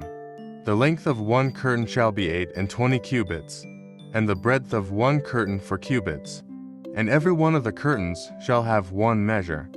The 5 curtains shall be coupled together one to another, and other 5 curtains shall be coupled one to another. And thou shalt make loops of blue upon the edge of the 1 curtain from the selvage in the coupling. And likewise shalt thou make in the uttermost edge of another curtain in the coupling of the second. 50 loops shalt thou make in the 1 curtain, and 50 loops shalt thou make in the edge of the curtain that is in the coupling of the second, that the loops may take hold one of another. And thou shalt make 50 taches of gold, and couple the curtains together with the taches, and it shall be 1 tabernacle. And thou shalt make curtains of goats' hair to be a covering upon the tabernacle. 11 curtains shalt thou make. The length of 1 curtain shall be 30 cubits, and the breadth of 1 curtain 4 cubits. And the 11 curtains shall be all of 1 measure.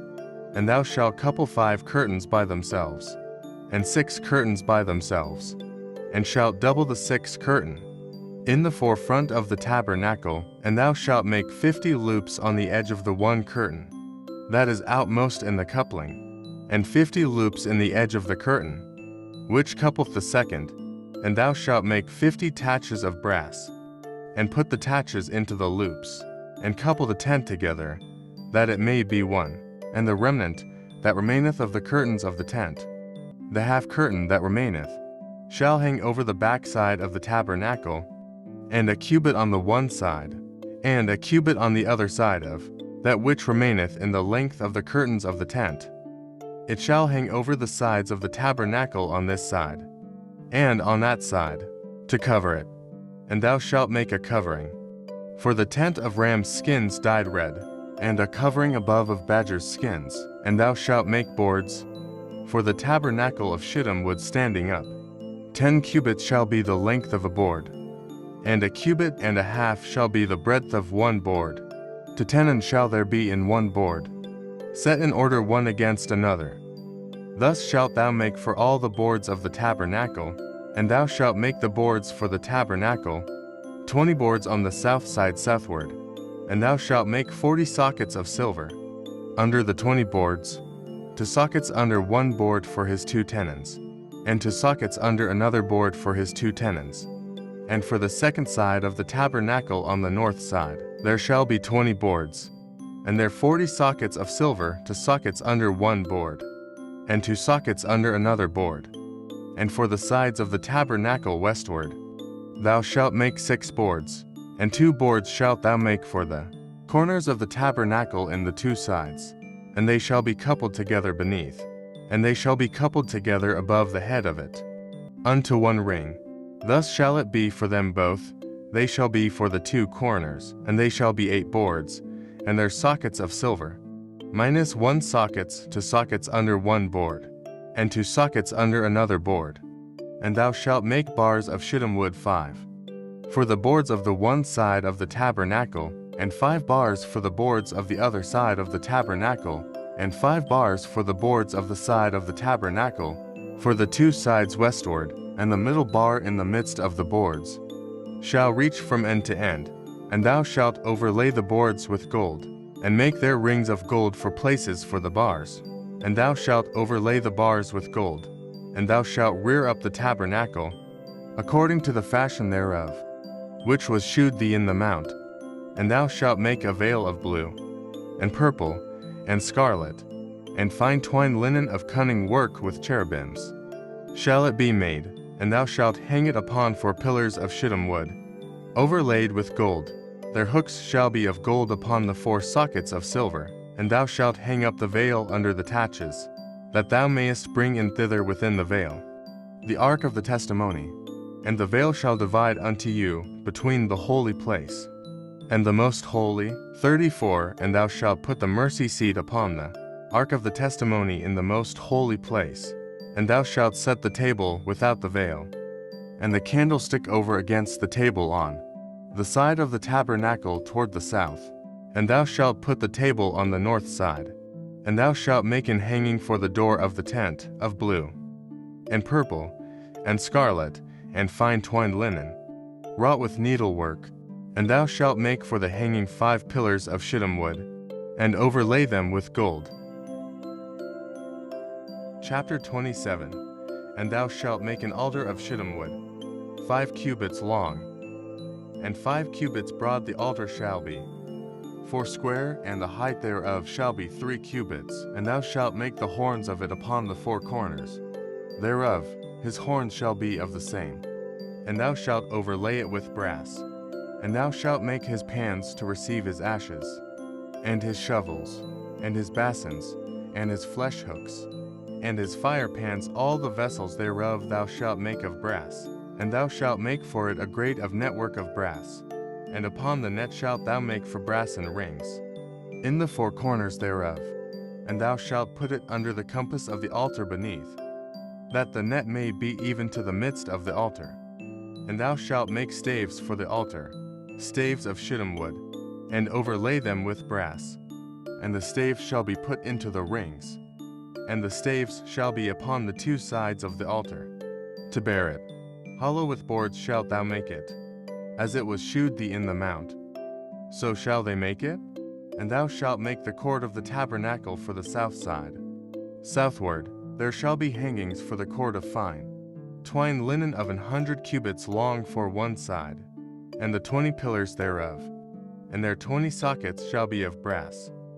The hooks of the pillars, and their fillets shall be of silver. And likewise for the north side in length, there shall be hangings of 100 cubits long, and his 20 pillars, and their 20 sockets of brass, the hooks of the pillars, and their fillets of silver. And for the breadth of the court on the west side shall be hangings of 50 cubits, their pillars 10, and their sockets 10. And the breadth of the court on the east side eastward shall be 50 cubits. The hangings of one side of the gate shall be 15 cubits, their pillars 3, and their sockets 3. And on the other side shall be hangings 15 cubits, their pillars 3, and their sockets 3. And for the gate of the court shall be an hanging of 20 cubits, of blue, and purple, and scarlet, and fine twined linen, wrought with needlework, and their pillars shall be 4, and their sockets 4.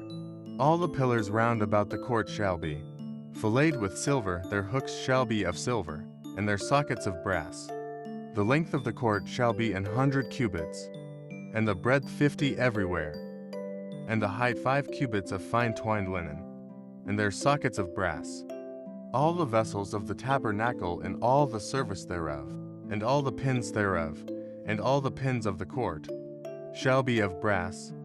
And thou shalt command the children of Israel, that they bring thee pure oil olive beaten for the light, to cause the lamp to burn always, in the tabernacle of the congregation without the veil, which is before the testimony.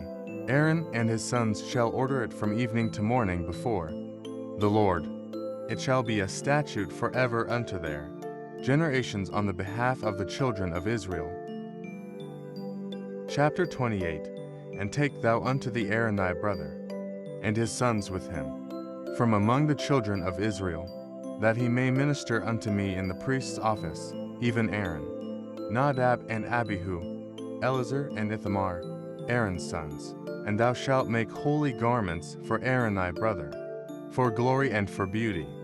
And thou shalt speak unto all that are wise-hearted, whom I have filled with the spirit of wisdom, that they may make Aaron's garments to consecrate him, that he may minister unto me in the priest's office. And these are the garments which they shall make: a breastplate, and an ephod, and a robe, and a broidered coat, a mitre, and a girdle, and they shall make holy garments for Aaron thy brother and his sons, that he may minister unto me in the priest's office. And they shall take gold, and blue, and purple, scarlet, and fine linen, and they shall make the ephod of gold, of blue, and of purple, of scarlet, and fine twined linen, with cunning work. It shall have the 2 shoulder pieces thereof, joined at the 2 edges thereof, and so it shall be joined together. And the curious girdle of the ephod, which is upon it, shall be of the same, according to the work thereof, even of gold, of blue, and purple, and scarlet, and fine twined linen. And thou shalt take 2 onyx stones, and grave on them the names of the children of Israel, 6 of their names on 1 stone, and the other 6 names of the rest on the other stone, according to their birth, with the work of an engraver in stone. Like the engravings of a signet, shalt thou engrave the 2 stones. With the names of the children of Israel, thou shalt make them to be set in ouches of gold. And thou shalt put the 2 stones upon the shoulders of the ephod for stones of memorial unto the children of Israel. And Aaron shall bear their names before the Lord upon his 2 shoulders for a memorial. And thou shalt make ouches of gold, and 2 chains of pure gold at the ends of wreathen work. Shalt thou make them, and fasten the wreathen chains to the ouches. And thou shalt make the breastplate of judgment with cunning work. After the work of the ephod thou shalt make it of gold, of blue, and of purple, and of scarlet, and of fine twined linen shalt thou make it.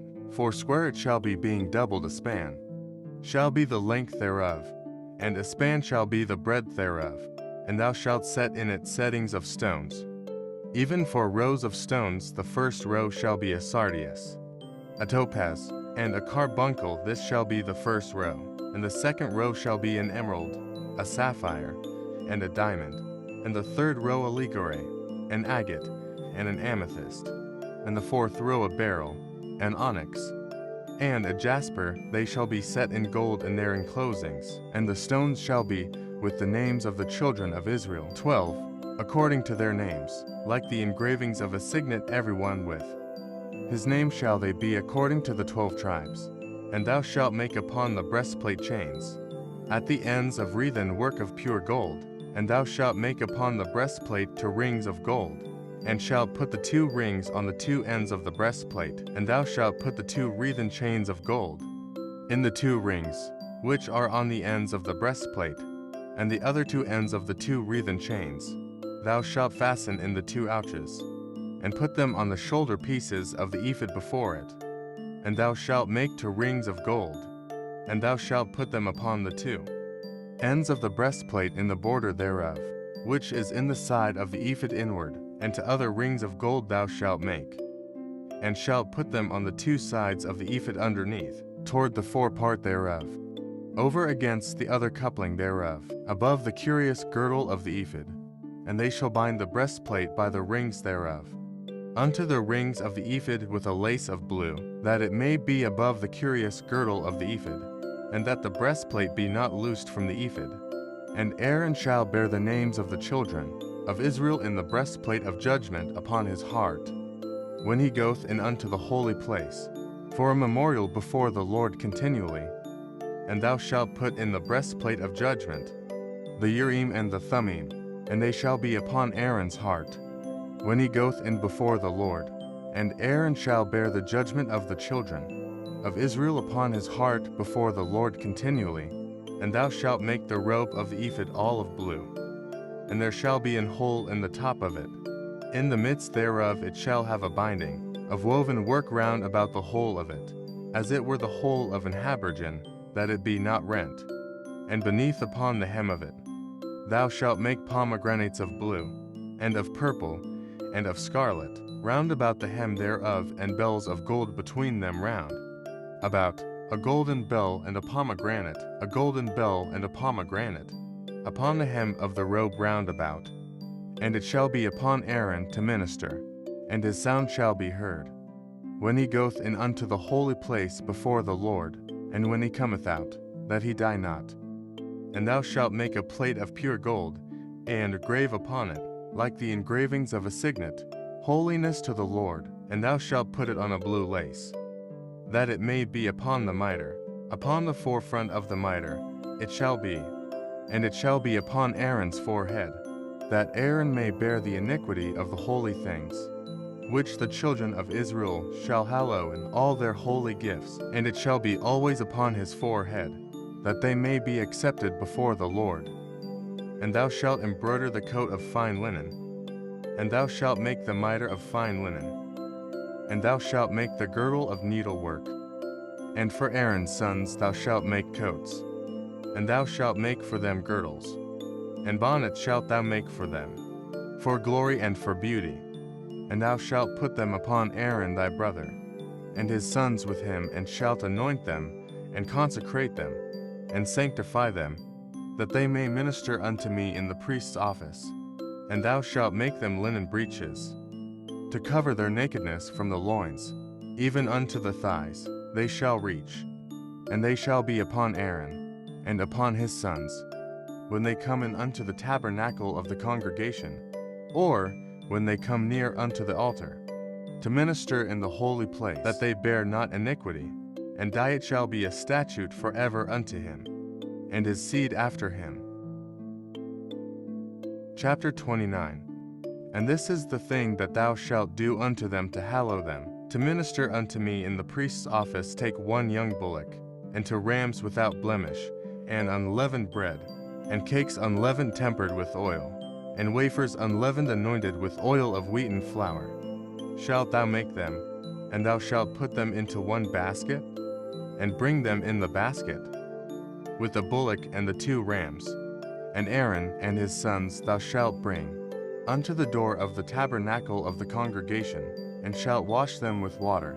And thou shalt take the garments, and put upon Aaron the coat, and the robe of the ephod, and the breastplate, and gird him with the curious girdle of the ephod. And thou shalt put the mitre upon his head, and put the holy crown upon the mitre.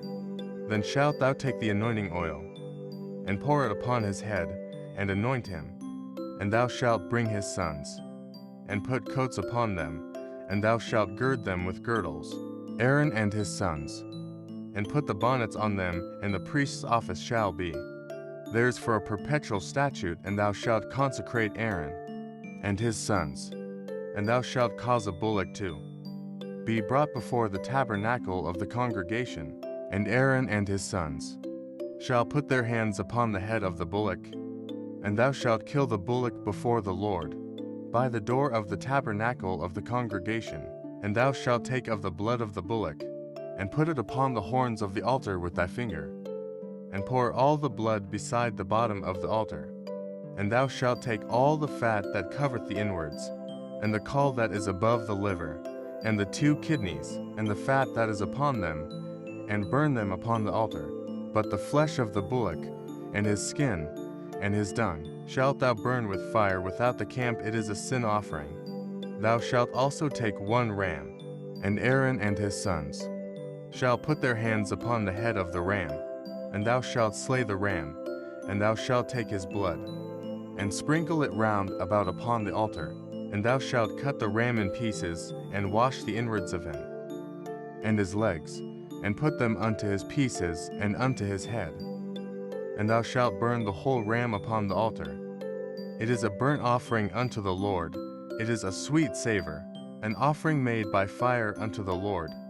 And thou shalt take the other ram, and Aaron and his sons shall put their hands upon the head of the ram. Then shalt thou kill the ram, and take of his blood, and put it upon the tip of the right ear of Aaron, and upon the tip of the right ear of his sons, and upon the thumb of their right hand, and upon the great toe of their right foot, and sprinkle the blood upon the altar round about. And thou shalt take of the blood that is upon the altar, and of the anointing oil, and sprinkle it upon Aaron, and upon his garments, and upon his sons, and upon the garments of his sons with him. And he shall be hallowed, and his garments, and his sons' garments with him. Also thou shalt take of the ram the fat and the rump, and the fat that covereth the inwards, and the caul above the liver, and the 2 kidneys, and the fat that is upon them, and the right shoulder for it is a ram of consecration, and 1 loaf of bread, and 1 cake of oiled bread, and 1 wafer out of the basket of the unleavened bread, that is before the Lord. And thou shalt put all in the hands of Aaron, and in the hands of his sons, and shalt wave them for a wave offering before the Lord. And thou shalt receive them of their hands, and burn them upon the altar for a burnt offering. For a sweet savor before the Lord it is an offering made by fire unto the Lord. And thou shalt take the breast of the ram of Aaron's consecration, and wave it for a wave offering before the Lord, and it shall be thy part.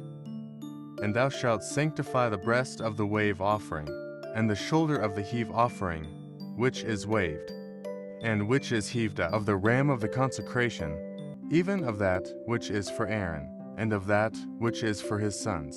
And it shall be Aaron's, and his sons by a statute forever from the children of Israel. For it is an heave offering, and it shall be an heave offering from the children of Israel of the sacrifice of their peace offerings, even their heave offering unto the Lord.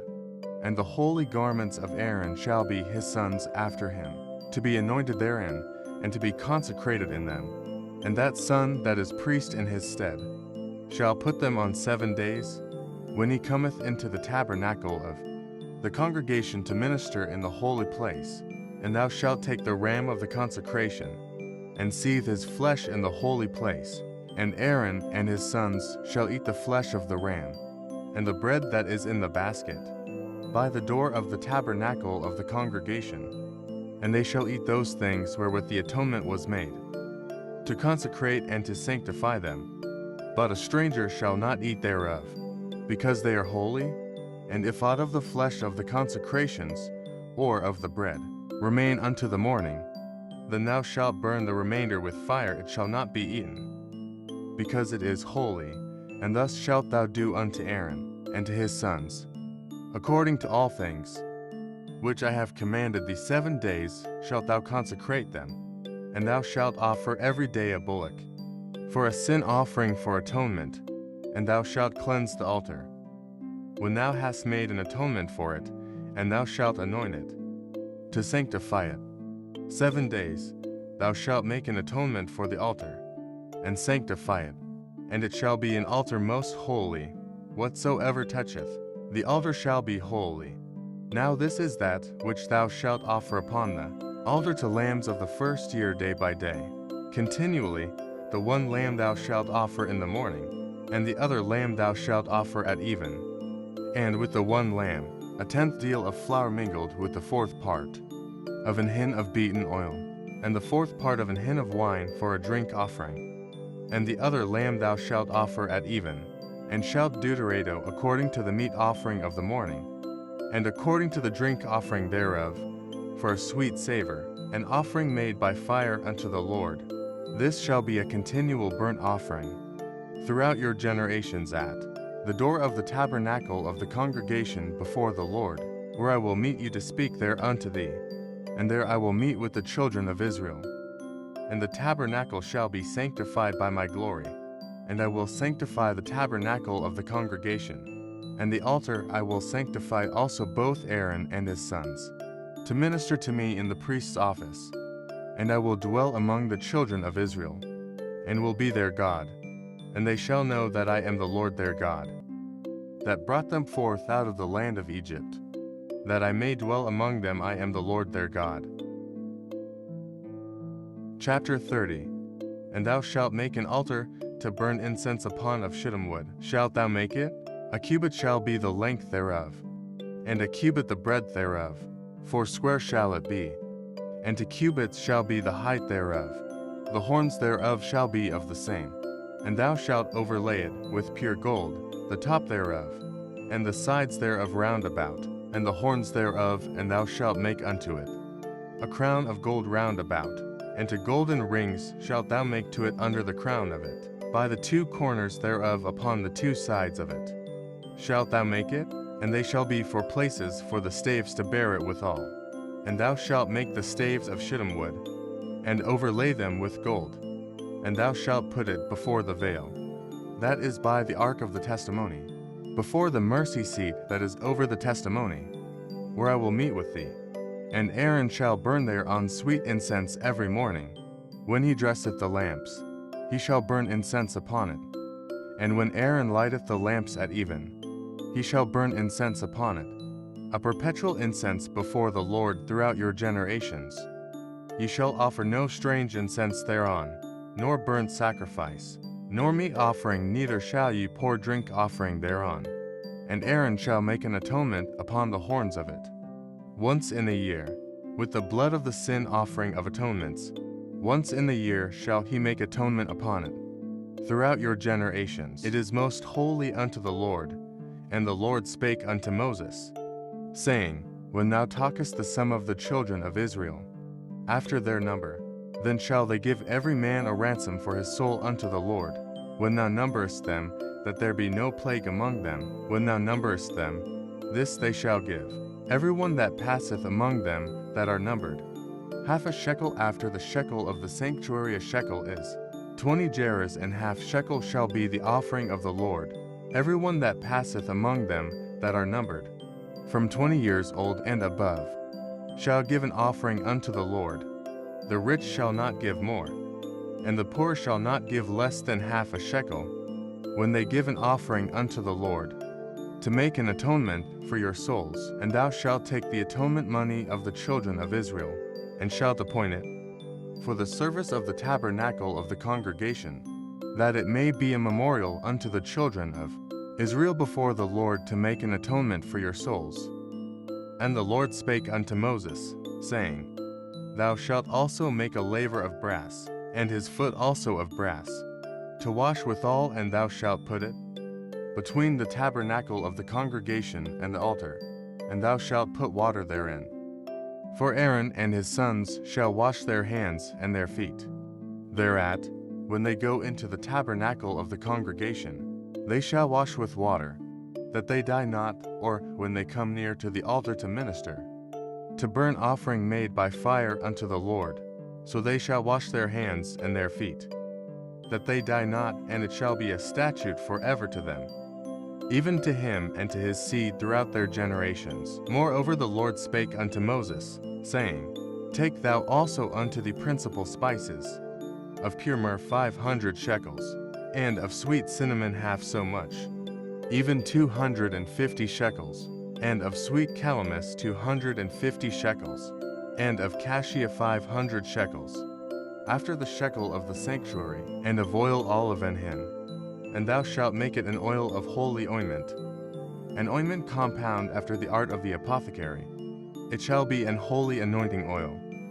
And thou shalt anoint the tabernacle of the congregation therewith, and the ark of the testimony, and the table and all his vessels, and the candlestick and his vessels, and the altar of incense, and the altar of burnt offering with all his vessels, and the laver and his foot.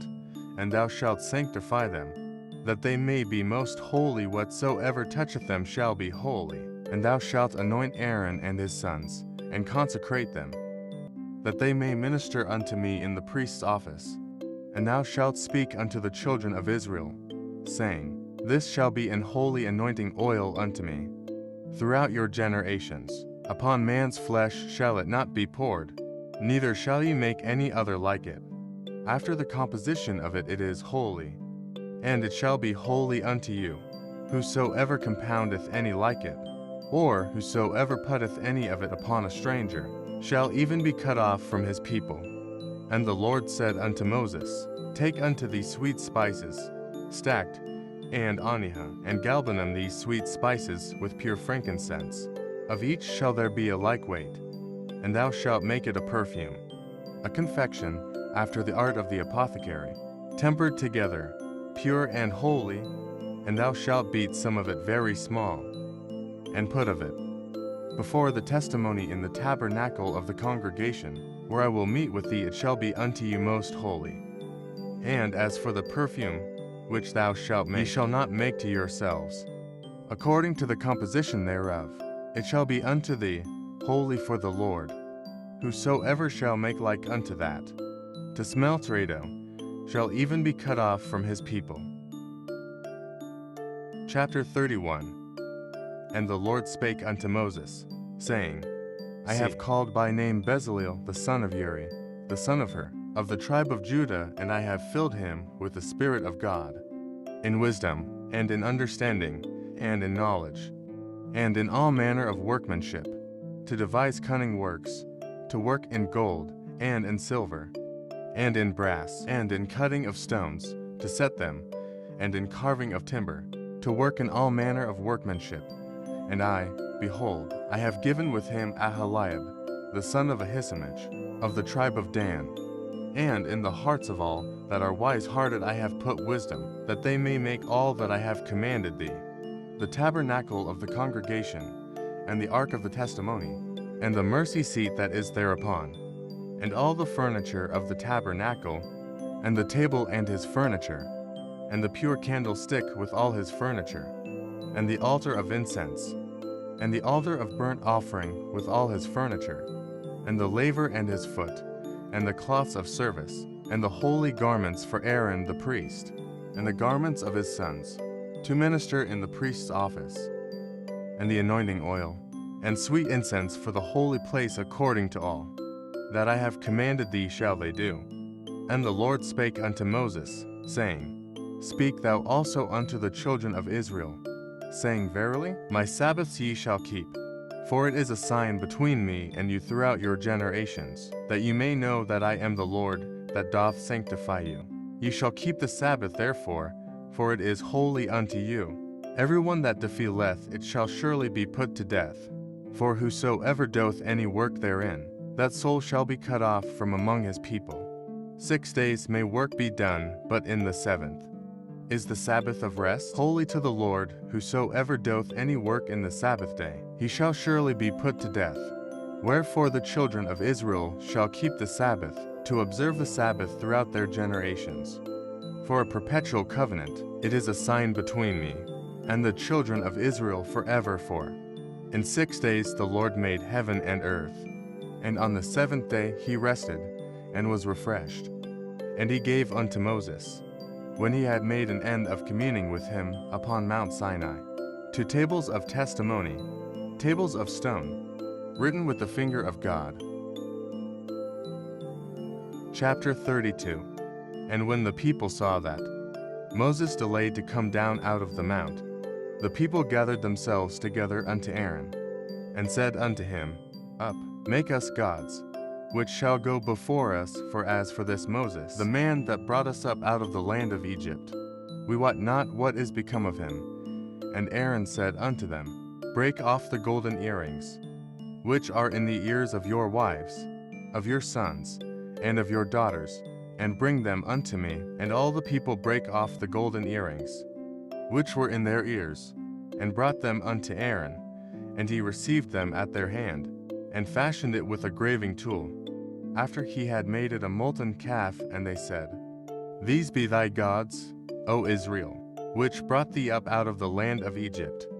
And when Aaron saw it, He built an altar before it, and Aaron made proclamation, and said, "Tomorrow is a feast to the Lord." And they rose up early on the morrow, and offered burnt offerings, and brought peace offerings, and the people sat down to eat, and to drink, and rose up to play. And the Lord said unto Moses, Go, get thee down, for thy people, which thou broughtest out of the land of Egypt, have corrupted themselves.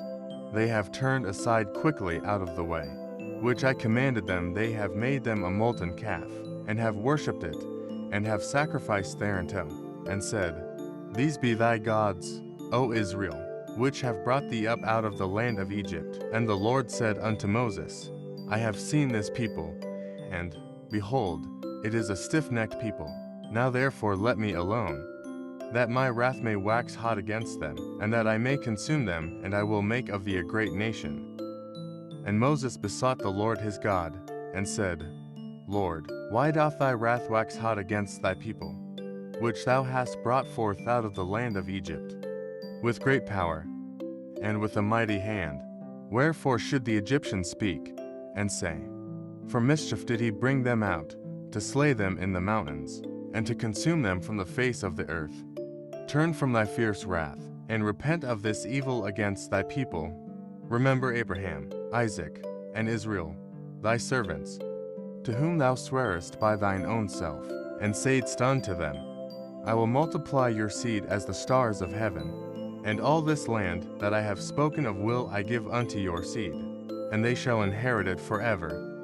And the Lord repented of the evil, which he thought to do unto his people.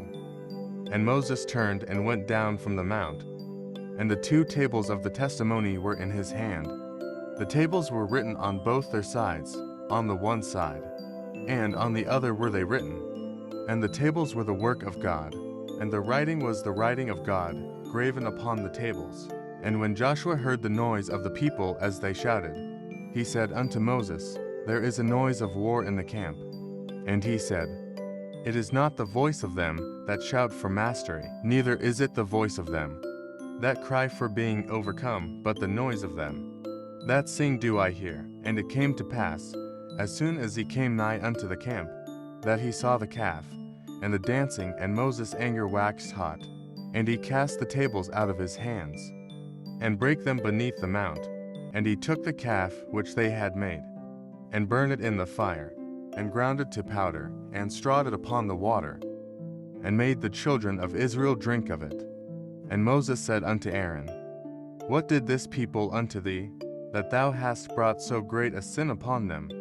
And Aaron said, Let not the anger of my Lord wax hot. Thou knowest the people, that they are set on mischief. For they said unto me, Make us gods, which shall go before us. For as for this Moses, the man that brought us up out of the land of Egypt, we wot not what is become of him. And I said unto them, Whosoever hath any gold, let them break it off. So they gave it me, then I cast it into the fire. And there came out this calf. And when Moses saw that the people were naked, for Aaron had made them naked unto their shame among their enemies, then Moses stood in the gate of the camp, and said, Who is on the Lord's side? Let him come unto me. And all the sons of Levi gathered themselves together unto him.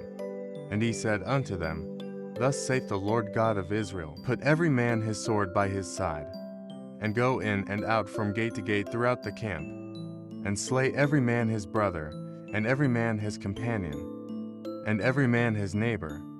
And the children of Levi did according to the word of Moses. And there fell of the people that day about 3,000 men. For Moses had said, Consecrate yourselves today to the Lord, even every man upon his son, and upon his brother, that he may bestow upon you a blessing this day. And it came to pass on the morrow, that Moses said unto the people, Ye have sinned a great sin, and now I will go up unto the Lord peradventure. I shall make an atonement for your sin. And Moses returned unto the Lord, and said, Oh, this people have sinned a great sin, and have made them gods of gold. Yet now, if thou wilt forgive their sin, and if not, blot me, I pray thee, out of thy book which thou hast written.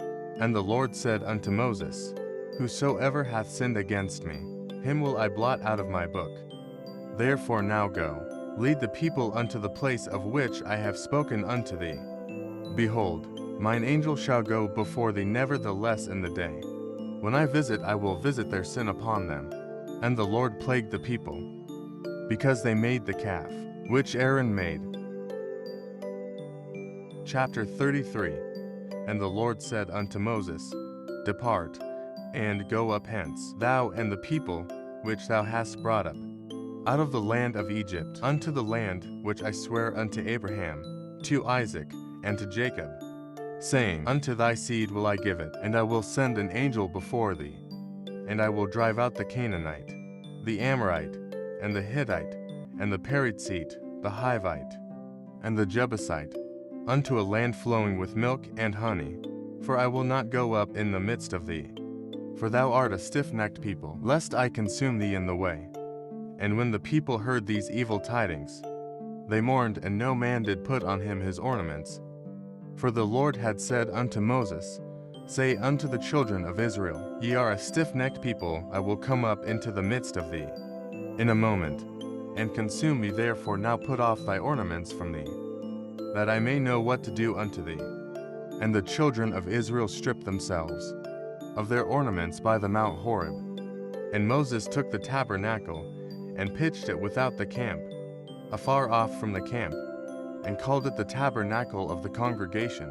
And it came to pass, that every one which sought the Lord went out unto the tabernacle of the congregation, which was without the camp. And it came to pass, when Moses went out unto the tabernacle, that all the people rose up, and stood every man at his tent door, and looked after Moses, until he was gone into the tabernacle.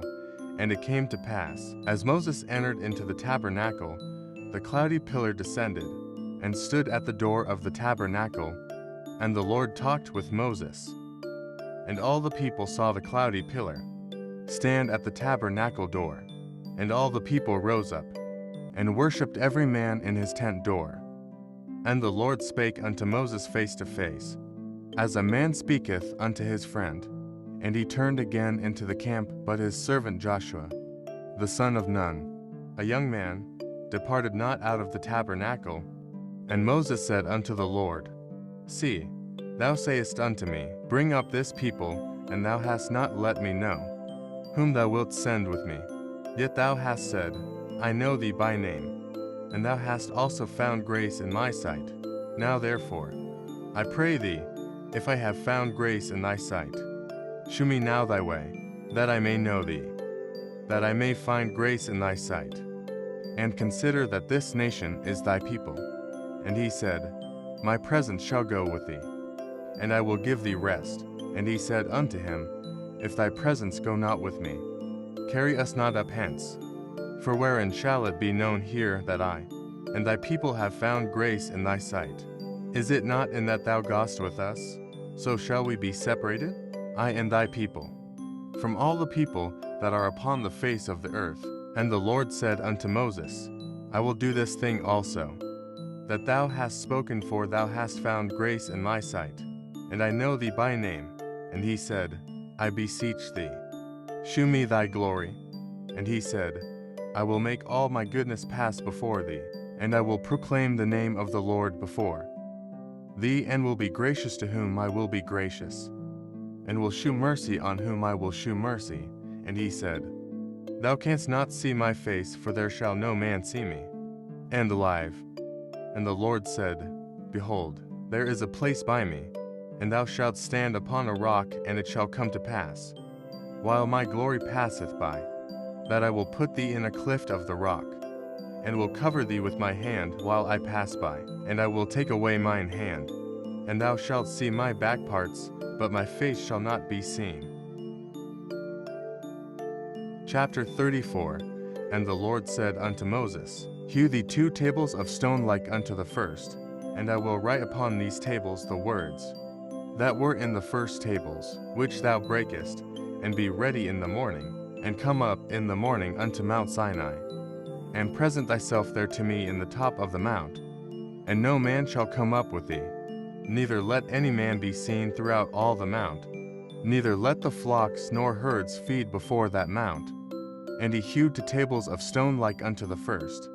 And Moses rose up early in the morning, and went up unto Mount Sinai, as the Lord had commanded him, and took in his hand the 2 tables of stone. And the Lord descended in the cloud, and stood with him there, and proclaimed the name of the Lord. And the Lord passed by before him, and proclaimed, the Lord God, merciful and gracious, long-suffering, and abundant in goodness and truth, keeping mercy for thousands, forgiving iniquity and transgression and sin, and that will by no means clear the guilty, visiting the iniquity of the fathers upon the children, and upon the children's children, unto the 3rd and to the 4th generation. And Moses made haste, and bowed his head toward the earth, and worshipped. And he said, If now I have found grace in thy sight, O Lord, let my Lord, I pray thee, go among us, for it is a stiff-necked people, and pardon our iniquity and our sin, and take us for thine inheritance. And he said, Behold, I make a covenant. Before all thy people I will do marvels, such as have not been done in all the earth, nor in any nation, and all the people among which thou art shall see the work of the Lord. For it is a terrible thing that I will do with thee. Observe thou that which I command thee this day. Behold, I drive out before thee the Amorite, and the Canaanite, and the Hittite, and the Perizzite, and the Hivite, and the Jebusite. Take heed to thyself, lest thou make a covenant with the inhabitants of the land, whither thou goest, lest it be for a snare in the midst of thee. But ye shall destroy their altars, break their images, and cut down their groves. For thou shalt worship no other God, for the Lord, whose name is jealous, is a jealous God, lest thou make a covenant with the inhabitants of the land, and they go a-whoring after their gods, and do sacrifice unto their gods. And one call thee, and thou eat of his sacrifice, and thou take of their daughters unto thy sons, and their daughters go a-whoring after their gods, and make thy sons go a-whoring after their gods. Thou shalt make thee no molten gods. The feast of unleavened bread shalt thou keep. 7 days thou shalt eat unleavened bread, as the first commanded thee, in the time of the month Abib. For in the month Abib thou camest out from Egypt. All that openeth the matrix is mine, and every firstling among thy cattle, whether ox or sheep, that is male. But the firstling of an ass thou shalt redeem with a lamb, and if thou redeem him not, then shalt thou break his neck. All the firstborn of thy sons thou shalt redeem, and none shall appear before me empty. 6 days thou shalt work, but on the 7th day thou shalt rest in earing time, and in harvest thou shalt rest, and thou shalt observe the feast of weeks, of the first fruits of wheat harvest, and the feast of ingathering at the year's end. Thrice in the year shall all your men children appear before the Lord God, the God of Israel. For I will cast out the nations before thee, and enlarge thy borders, neither shall any man desire thy land, when thou shalt go up to appear before the Lord thy God. Thrice in the year thou shalt not offer the blood of my sacrifice with leaven, neither shall the sacrifice of the feast of the Passover be left unto the morning. The first of the firstfruits of thy land thou shalt bring unto the house of the Lord thy God. Thou shalt not see the kid in his mother's milk. And the Lord said unto Moses, Write thou these words, for after the tenor of these words I have made a covenant with thee and with Israel. And he was there with the Lord 40 days. And 40 nights he did neither eat bread, nor drink water. And he wrote upon the tables the words of the covenant, the 10 commandments. And it came to pass, when Moses came down from Mount Sinai with the 2 tables of testimony in Moses' hand, when he came down from the mount, that Moses wist not that the skin of his face shone, while he talked with him. And when Aaron and all the children of Israel saw Moses, behold, the skin of his face shone, and they were afraid to come nigh him. And Moses called unto them, and Aaron and all the rulers of the congregation returned unto him. And Moses talked with them, and afterward all the children of Israel came nigh, and he gave them in commandment all that the Lord had spoken with him in Mount Sinai. until Moses had done speaking with them. He put a veil on his face. But when Moses went in before the Lord to speak with him. Chapter 35.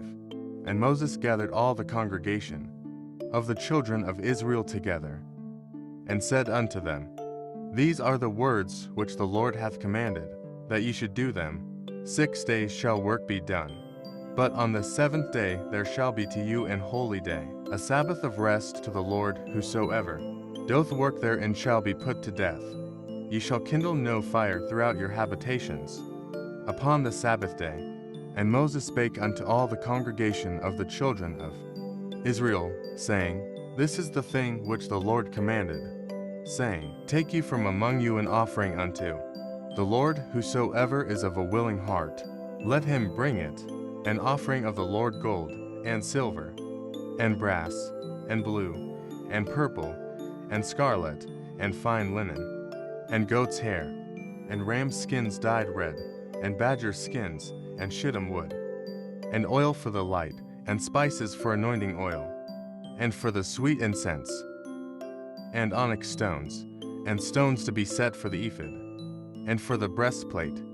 And every wise-hearted among you shall come, and make all that the Lord hath commanded: the tabernacle, his tent, and his covering, his taches, and his boards, his bars, his pillars, and his sockets, the ark, and the staves thereof, with the mercy seat, and the veil of the covering, the table, and his staves, and all his vessels, and the shewbread, the candlestick also for the light, and his furniture, and his lamps, with the oil for the light, and the incense altar, and his staves, and the anointing oil, and the sweet incense, and the hanging for the door at the entering in of the tabernacle, the altar of burnt offering, with his brassen grate, his staves, and all his vessels, the laver and his foot, the hangings of the court, his pillars, and their sockets, and the hanging for the door of the court, 18 the pins of the tabernacle, and the pins of the court, and their cords, the cloths of service, to do service in the holy place, the holy garments for Aaron the priest, and the garments of his sons, to minister in the priest's office. And all the congregation of the children of Israel departed from the presence of Moses. And they came, every one whose heart stirred him up, and every one whom his spirit made willing. And they brought the Lord's offering too, the work of the tabernacle of the congregation, and for all his service, and for the holy garments.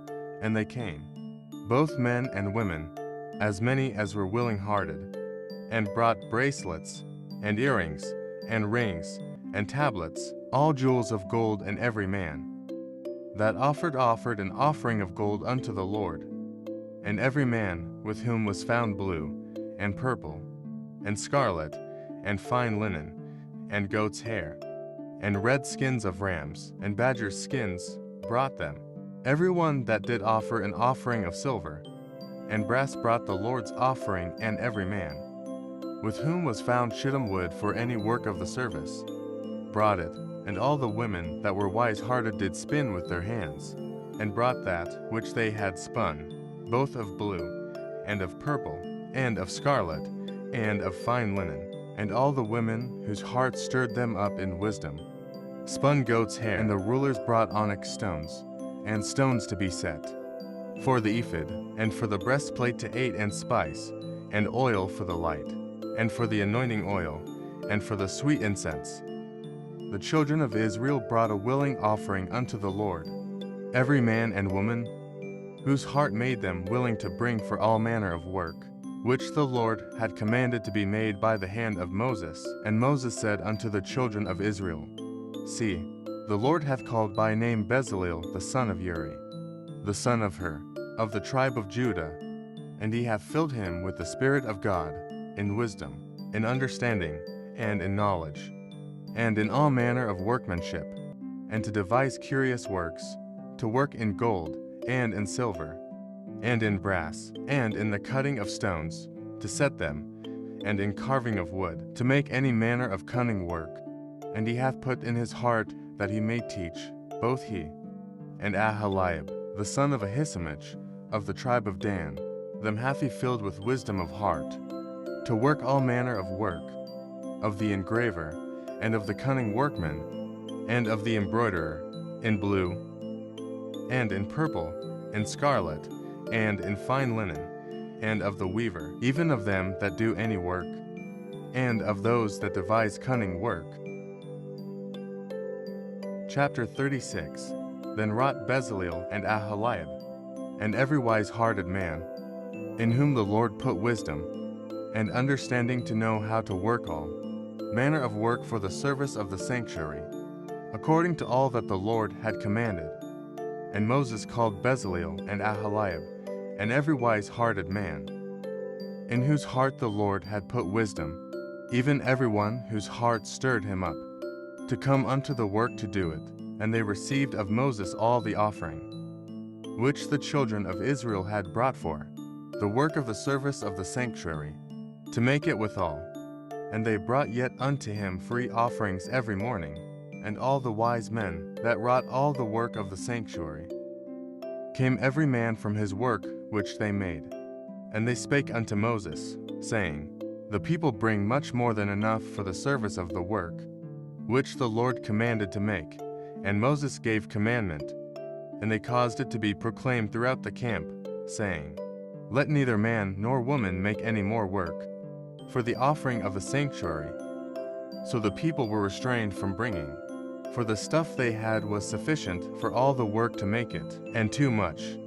And every wise-hearted man among them that wrought the work of the tabernacle made 10 curtains of fine twined linen, and blue, and purple, and scarlet with cherubims of cunning work made he them. The length of one curtain was 28 cubits, and the breadth of one curtain 4 cubits. The curtains were all of one size. And he coupled the 5 curtains one unto another, and the other 5 curtains he coupled one unto another.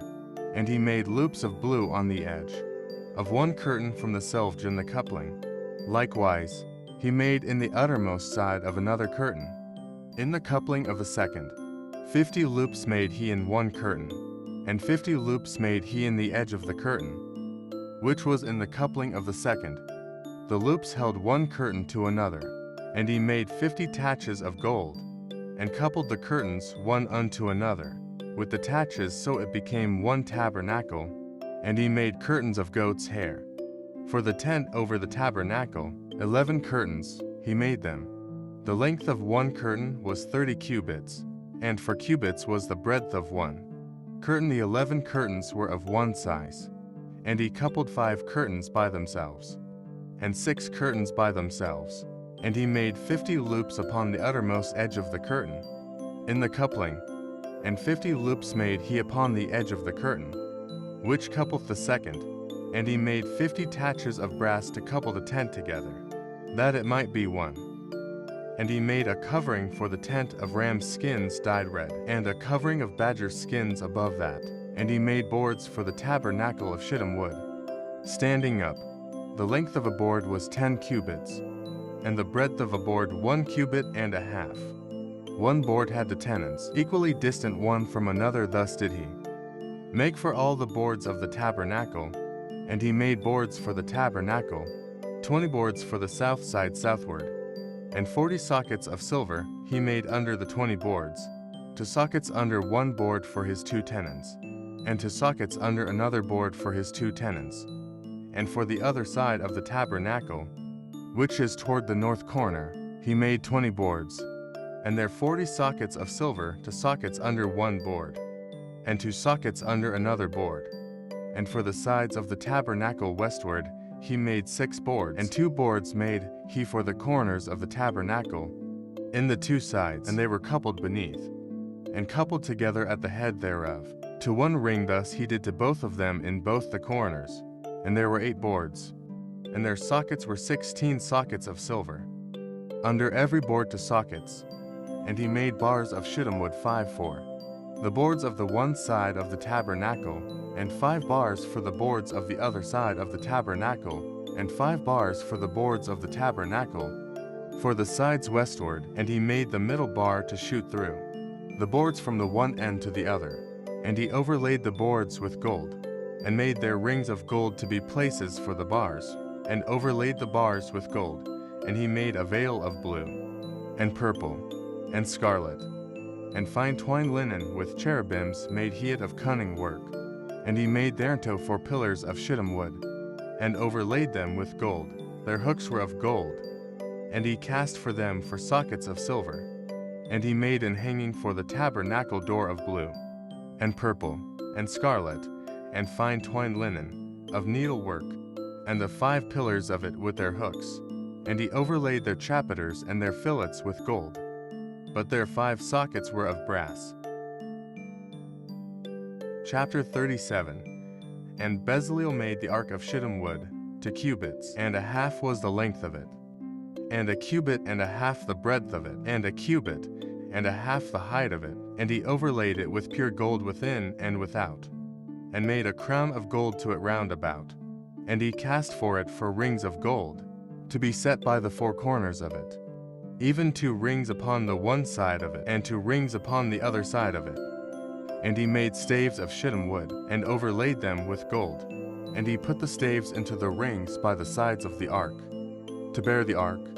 And he made the mercy seat of pure gold. 2 cubits and a half was the length thereof, and 1 cubit and a half the breadth thereof. And he made 2 cherubims of gold. Beaten out of 1 piece made he them, on the 2 ends of the mercy seat, 1 cherub on the end on this side, and another cherub on the other end on that side. Out of the mercy seat made he the cherubims on the 2 ends thereof.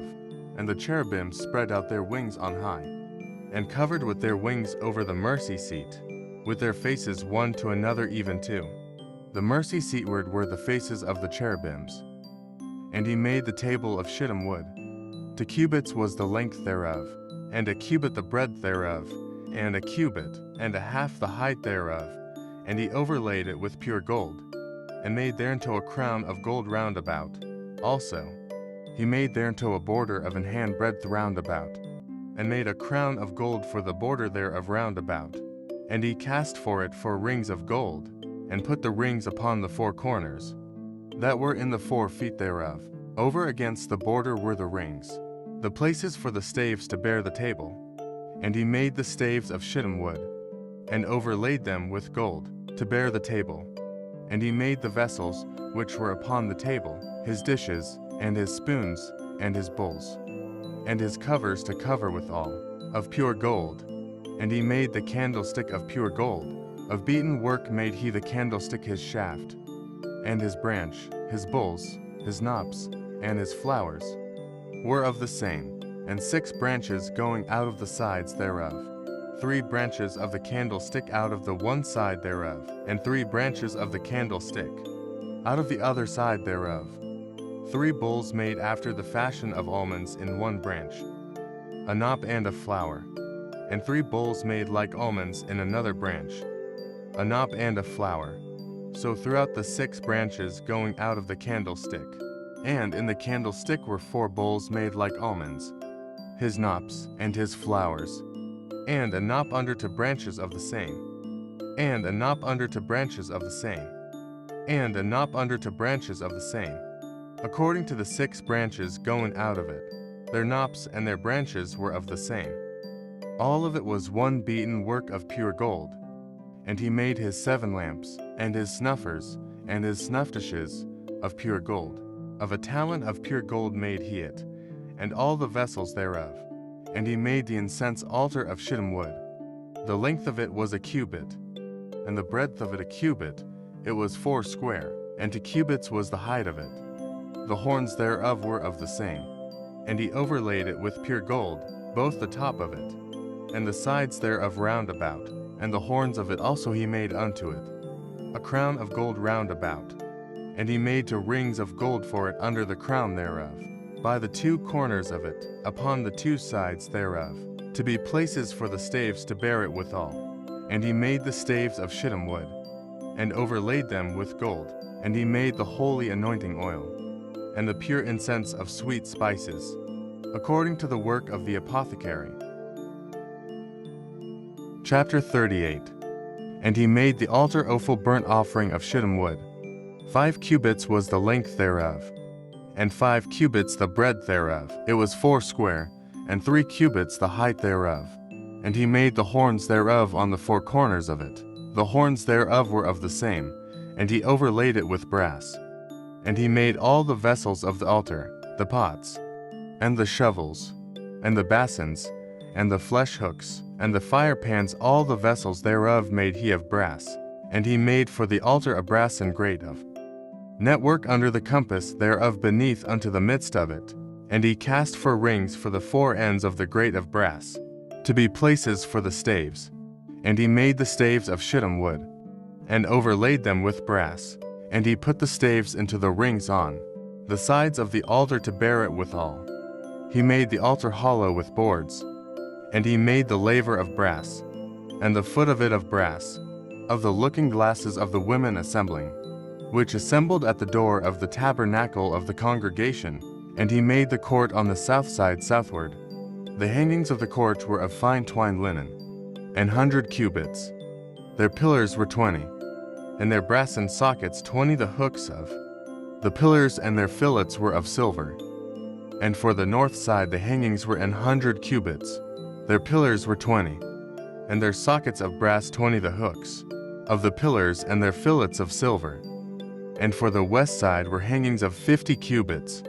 Their pillars 10, and their sockets 10 the hooks of the pillars, and their fillets of silver.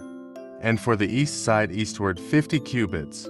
The hangings of the one side of the gate were 15 cubits, their pillars 3, and their sockets 3.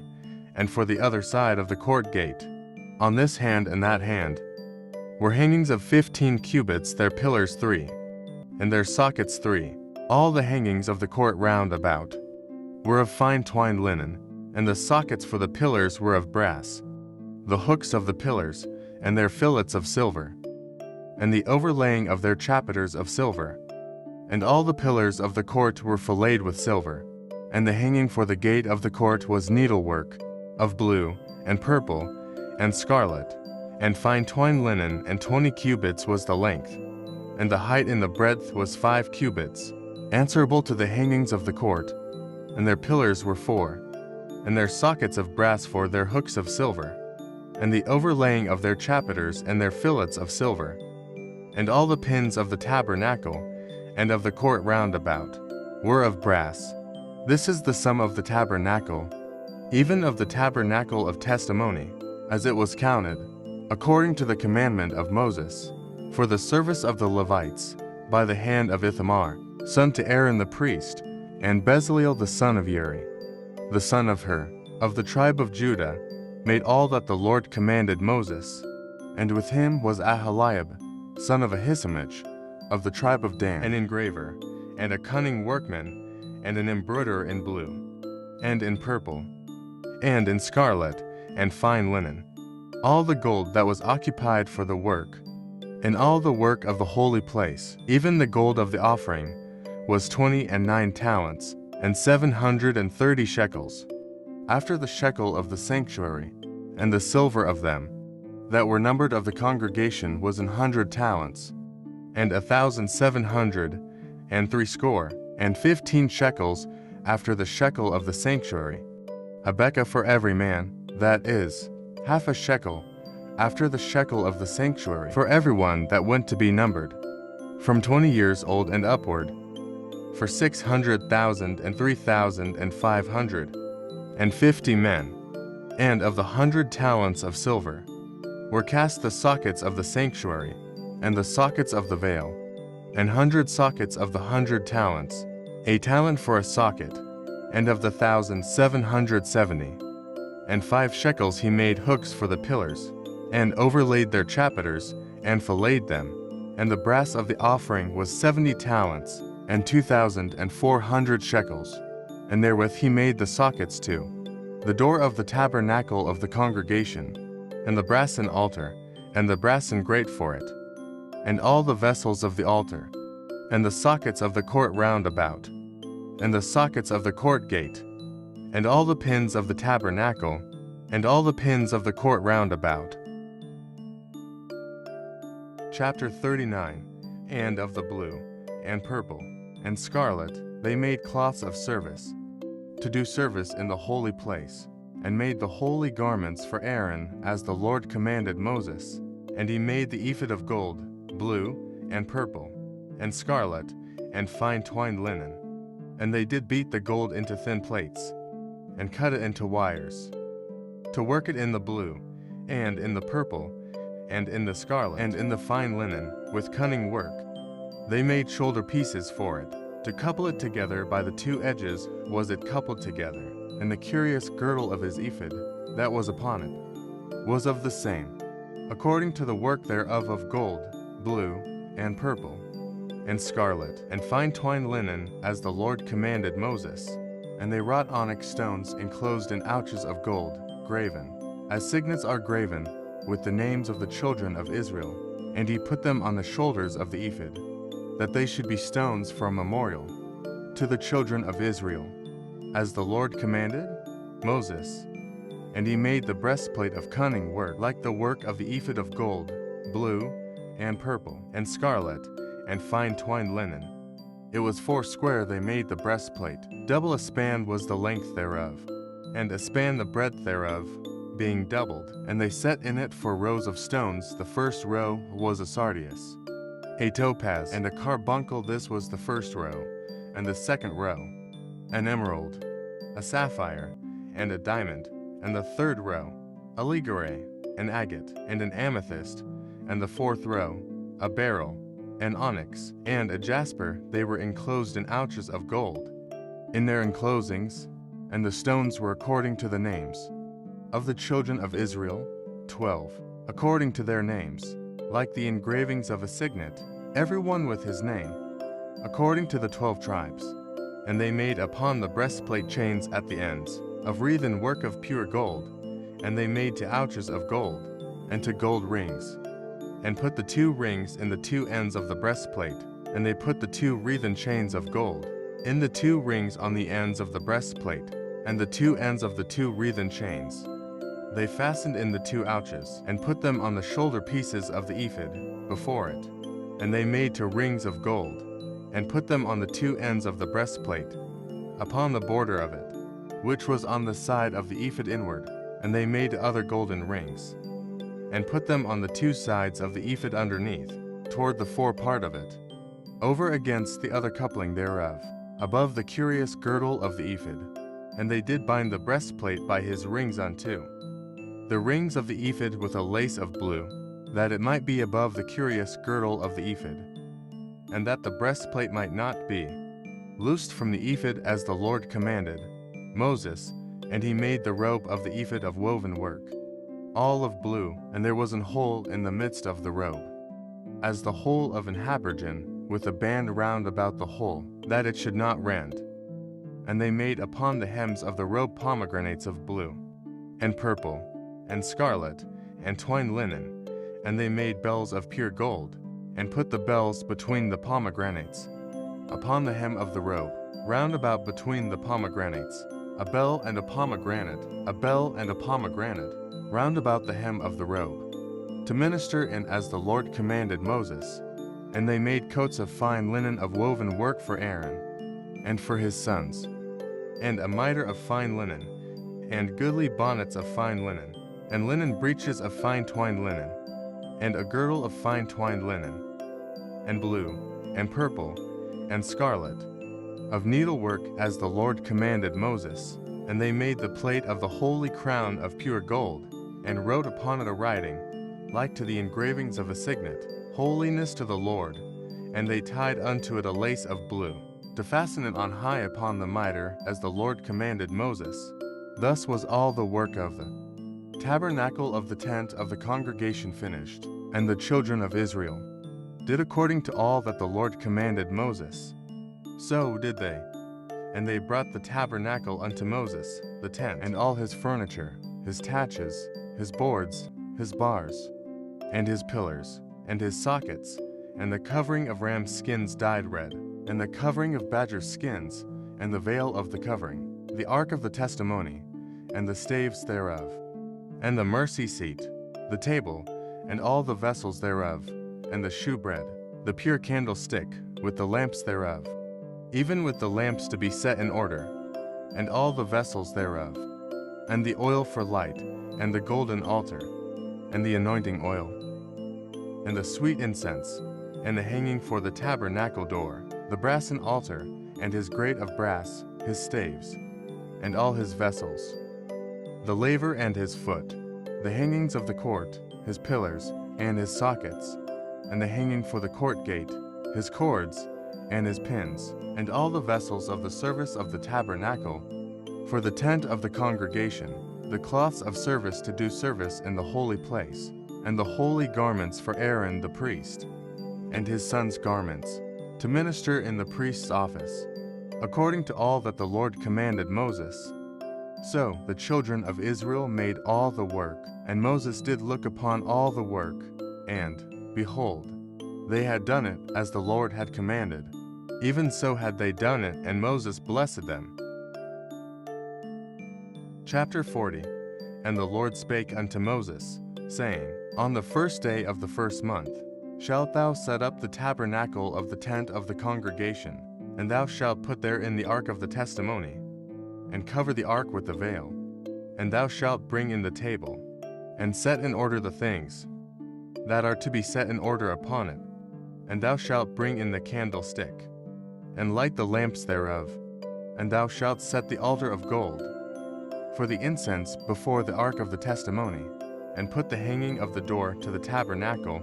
And thou shalt set the altar of the burnt offering before the door of the tabernacle of the tent of the congregation.